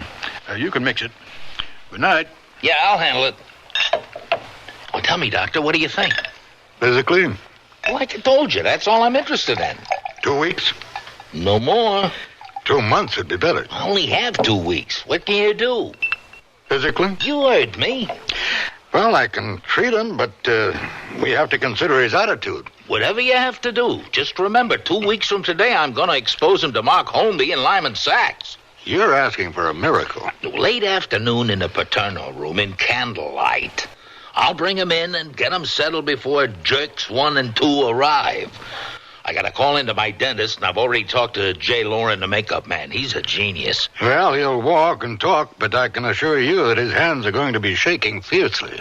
Can't you give him a shot of something just before the meeting? Hey, Jan, where you going? To get some air. If he cooperates, you might get away with it, but he won't be in any condition to work for at least 6-8 weeks. No problem. Mrs. Parker isn't going to be much help if he insists on a drink. Mrs. Parker? No, the nurse. Well, I'm taking care of that, too. Eddie Baker was his gopher. He got him through the last 2 pictures. He'll be here late tonight. Well, he should sleep through the night. Yeah, I'll be back in the morning.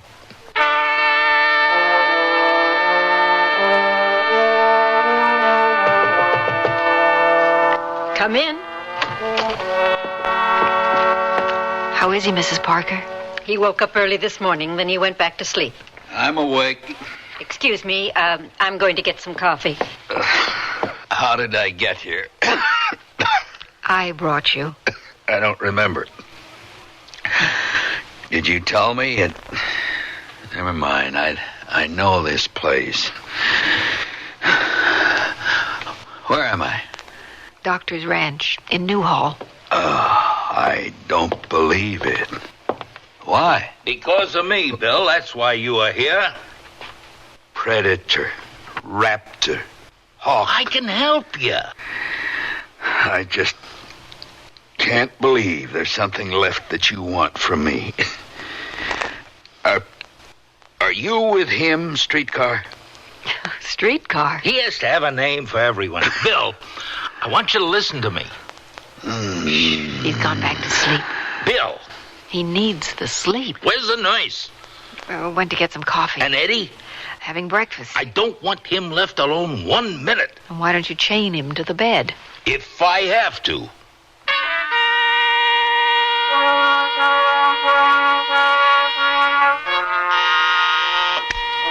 What is it, Jan? It's Mark on the phone. I'll take it. And you come in here. Hello, Mark. Is there any truth to this story about Paramount and Trevor? I want you to level with me, Bert. Howard called me. I gotta tell you, Mark, and you know I'm on your side. But that fan mail Trevor's getting is no longer top secret. I've had 3 more calls today, including your good friend on the other network. I thought we were going to work together. I got a nosy client. I don't want to lose him. I gotta talk to these people. Mark, it's not you. I'd give you an exclusive first crack if it was just you. But I don't trust Lyman. I thought I had a deal for Leland. I still haven't got a signed contract. You'll have it today. That's my word. Well, Bert, why don't we have dinner tonight? Talk a deal. Make sure we're in the same ballpark. Contingent, of course, on a meeting with Trevor. I want Lyman to be there. He'll be there. Well, let me see if I can change a few things. I'll get back to you. Trevor is bringing in bread already. You mean Leland? We'll have the contract before the day is out. What time is it? 11:10. You better get out to the ranch. Listen, I've plugged up all the holes but one. You don't have Trevor's signature on a client contract. Right. It's in my briefcase. You won't have any problem getting him to sign it. What makes you think so? I'm the hawk. You're a streetcar, whatever that means. Let's put it this way, Jan. I like the way he looks at you.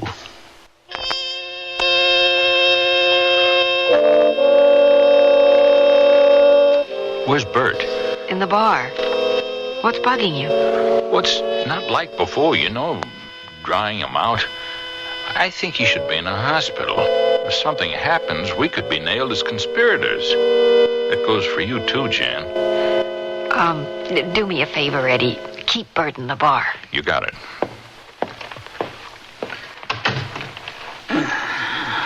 Bill? Bill, it's Jan. I hear your wheels, streetcar. How are you doing? Tired. Well, I'll come back later. Stay. I want to talk. Tell me. I know the Hawk. He wouldn't be doing this unless it was real. How real is it?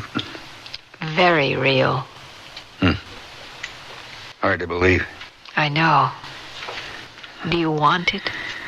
I always have. Yes, but do you want it now? Why wouldn't I? Have you thought about it? Not for a long time. There was no reason. And think back. Maybe you didn't want it. You're the one who made it impossible. I just couldn't live with them. Who's them? Bert, all of them. Vultures. Kill you. Eat you alive. And what were you? Oh, I know. I guess that was my way of fighting them. I wasn't very bright. No, you weren't. The system. The way it worked, they treated me when I wasn't looking like I was corned beef on a rack. They haven't changed. I'm not as sensitive. Not anymore. I am.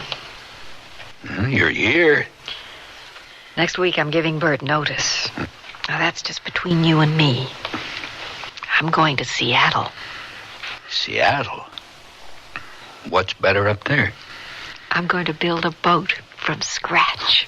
Well, what's in it for you? I'll find out. I don't get it. I'm going to build a boat because I've never done it before. Well, you're looking better, Bill. The nurse tells me your temperature is down. I'm pleased. I think I'm going to need another pill. Well, I want to take your blood pressure. May I see you in the hall, Doctor? Yes, I'll be right back, Bill. What is it, Jan? Don't you think he should be in a hospital? Now, look, I'm not going to stick my neck out that far. If I thought he should be in a hospital, he'd be there. Well, I asked. The next few days are going to be rough. He's strong enough now that I can take him off the medication, and his nerves are going to be raw and screaming for help. And we'll get him through it. The real problem is after. He'll be sober, but if he can't cope, well, he'll go right back to the bottle. I did my best, Jan. Oh, Eddie. Bert wants to see you in the bar. All right. Thank you, Doctor.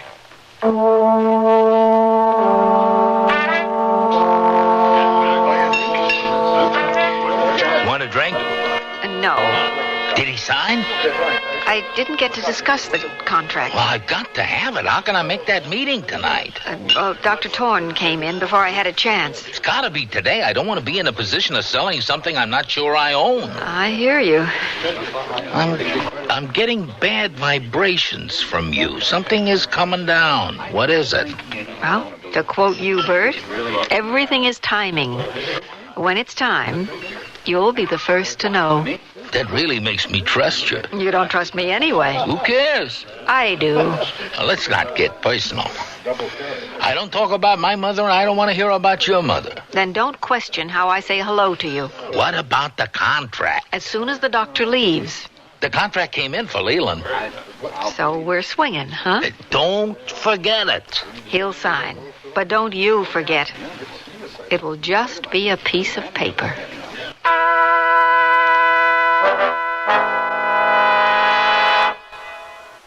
Sears National Automotive Sale. Dirt inside your shock absorbers can cause them to fail. Get Sears Heavy Duty Plus Shocks with a self-cleaning wiper ring. On sale now, only $7.99 each. You save 20%. Installation available. And save now on Sears SuperGuard steel-belted radial tires. Steel-belted strength, smooth ride, radial performance. Super values, too. Save $40 to $76 on a set of 4. Sale ends June 30th at most Sears Tire and Auto Centers. Prices and dates may vary in Alaska and Hawaii. When my brother was my age, being in style meant wearing old jeans and about a pound of dirt. But today, us guys are more sophisticated in our style. And that's why Sears has Style Works. A guy can pick up on the latest styles in jeans, tops, sweaters, and dressier clothes like vested suits. I can depend on the Style Works shop at Sears for just about everything to keep me looking great. And the prices? Pretty reasonable. My folks like that. Style Works. Today's styles all in one place. At most larger Sears retail stores. Whisper Glide. Sears' best Whisper Glide Travis rods offer you more features than any other line of Travis rods anywhere. Whisper Glide. So if you're decorating or redecorating, choose these. Whisper Glide. Their design features remarkably smooth drawing, and Sears' own non-tilt carriers help keep your draperies straight. Best yet, there's a size and a style of Whisper Glide Travis rods to fit just about every decorating idea. Whisper Glide. Our best. At most larger Sears retail stores.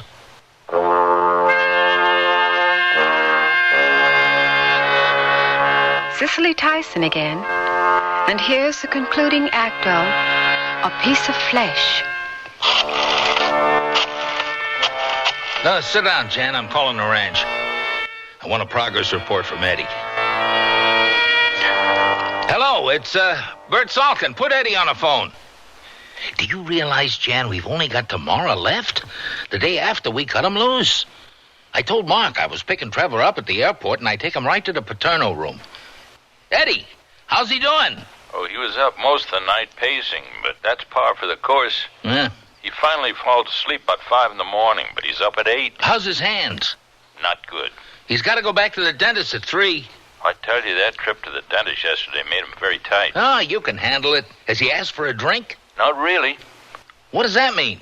We jokes about it. Keep me posted. Jan, the less now he sees of me, the better.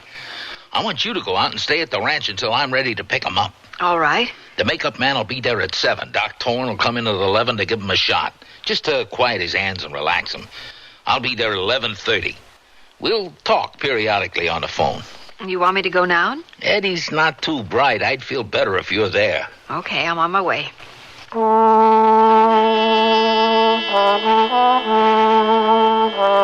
Mind if I join you? I saw you come in with an overnight bag.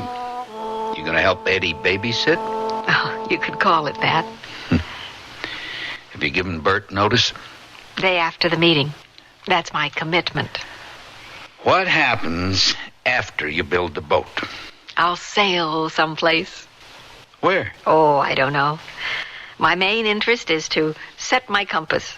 But that's where I'm different from you. I'm going to set my compass and be ready for change.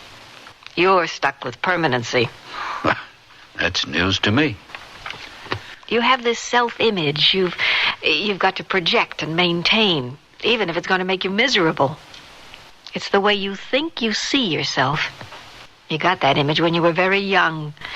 You wanted to be a star, show everybody you were a somebody. Be honest now. Isn't that true? It's true. You grow and you change, but you hang on to that old image because you're really afraid to change. So you can never see yourself in the present. Can you? Well, that's where I'm heading. I've made the first step. I no longer identify with the person I thought I was. And now in my time and place in life, I'm going to find out what I need. Oh, I'm looking forward to it. I've got to make it here. Well, you could make it somewhere else. Why does it have to be here? It's what I want. Are you sure? I'd be running away again. From what? Tell me. Well, what I started. It starts with yourself. Well, that's enough. Oh, I'm sorry. Look, you asked me about my boat, and I just got carried away. You're sorry because you don't want to make any waves. Your job is to keep me tranquilized so I can make that meeting tomorrow. Oh, you'll make that meeting whether I'm here or not. What makes you so sure? Because it's the way you see yourself. Well, how do you see me? Trapped. In what way? You think there's only one way to make it. And if you can't, you'll drown yourself. I am an actor. That's my profession. That's all I want to be. Would you be an actor in a small repertory theater in Colorado Springs? You would not. You want to be loved by the world. Well, wouldn't you? No.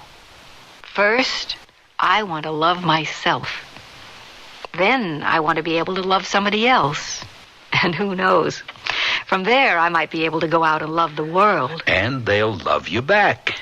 When there's enough of us, we'll all be loving each other. You believe that? It's better than what I've got. One thing I do know. I'll find out. And if it doesn't work, I'm not going to deceive myself. I'll try to match something else to fit with who I am. Oh, there are a lot of options, Bill. And I'll find one that'll make me happy. Bravo, bravo. Thank you. Only, you don't match up with the way you talk. In what way? You talk about your commitment to Bert. Then you come on with me like Bert doesn't exist. Oh, you don't understand. The commitment is to myself. I work on a percentage. That's how Bert operates. He believes if you're not on a fixed salary, your insecurity ensures him of his being the wagon master. He just has to barely tug on the reins, and that's the way you move. You got your cut if you hang in until after the meeting. No, I'll lose it. Well, then what are you waiting for? To see what you're going to do. Why? Look, we learn from each other. It was important to me to tell you how I feel. Now I want to see how you'll react. I don't know about you, streetcar. I think you're afraid of me. Why this kind of interest in me? Because you're somebody.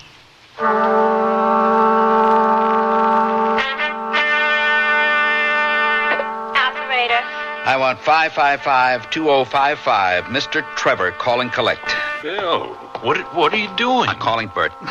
You know what time it is. It's 3:30 in the a.m. I know. I have your party. Go ahead. Bert? What's wrong?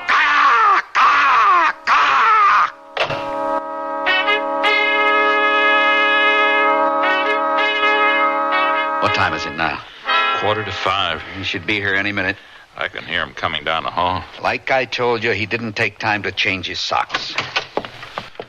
What's going on, Eddie? Oh, you here too, streetcar? Eddie, I want you to tell me just You can talk to me directly, Bert. What am I paying you for, Eddie? What has Eddie got to do with it? Now, Bill, you let me handle this, huh? Bill, listen, Bert just hauled It's me not in. Eddie that's on the block. It's me. You treat me like I'm some kind of prop. Don't you think I breathe? I feel? Bill, this is a big day for me. I put a lot into it. The makeup man is going to be here in an hour. I got Doc Torn on his way. Everything has to go off like I planned it. Don't you want to know why I called you? Then talk to me after the meeting. No. You're going to listen to me. Jan, I don't like this. I think you better listen to him, Bert. Bert, I called because I wanted to see you. I was going to ask you to postpone the meeting a few days. I wanted time to think. But you just solved that problem for me in less than 20 seconds. I don't need time to think. There isn't going to be any meeting. You can cancel it. You can't stop being a louse. That's how you see it. Louse! Eddie, go home. Come on, Jan, let's get out of here. He makes me sick. I'll be with you in a minute. Now you don't have to wait until after the meeting. What about you? I gotta be honest. I don't know much about boats. Try it. It may still turn out you really want to win an Oscar.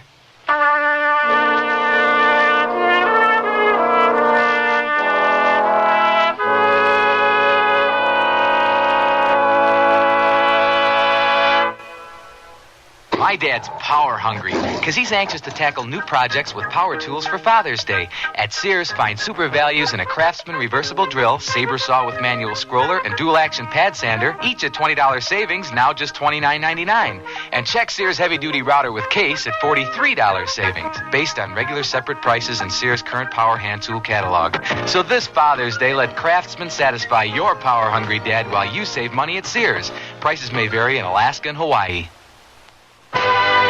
This Father's Day, the sweet smell of success isn't sweet at all.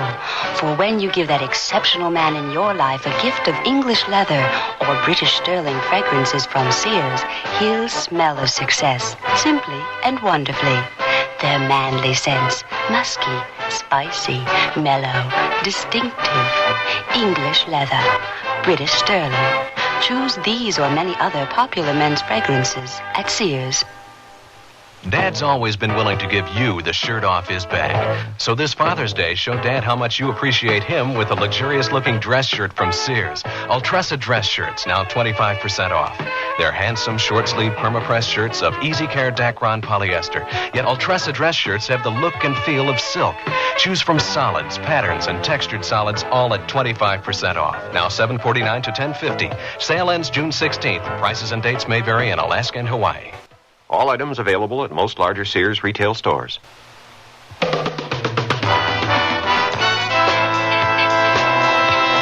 The Sears Radio Theater has been brought to you by Sears Roebuck and Company, where our policy is satisfaction guaranteed or your money back. Sears, where America shops for value. A Piece of Flesh was written by Barney Gerard, produced and directed by Fletcher Markle. Your hostess was Cicely Tyson. Our stars were June Lockhart, Vic Perrin, and Marvin Miller. Featured in the cast were Len Berman, Jack Carroll, Gene Howell, Howard Culver, Ben Wright, and Barney Phillips. The music for Sears Radio Theater was composed and conducted by Nelson Riddle. This is Art Gilmore speaking. The Elliott Lewis production of Sears Radio Theater is a presentation of CVI. And there you have the Sears Radio Theater production of A Piece of Flesh starring June Lockhart here on Classic Radio Theater with Wyatt Cox. We thank those who made it possible for us to put this together at the last minute and pointed us at some shows that I wasn't even aware June Lockhart did. There are other shows that she had a part of but did not have a starring role in. And to be perfectly honest, I hope you enjoy this, because we salute a woman who we all remembered as the mom on Lassie and in the mom on Lost in Space, and you get to hear her in another number of different acting roles that we are so happy to have a chance to hear. All right, you know where we are, classicradio.stream. Check out Professor B's. Use our promo code Wyatt to save 10% when you order and to support the podcast.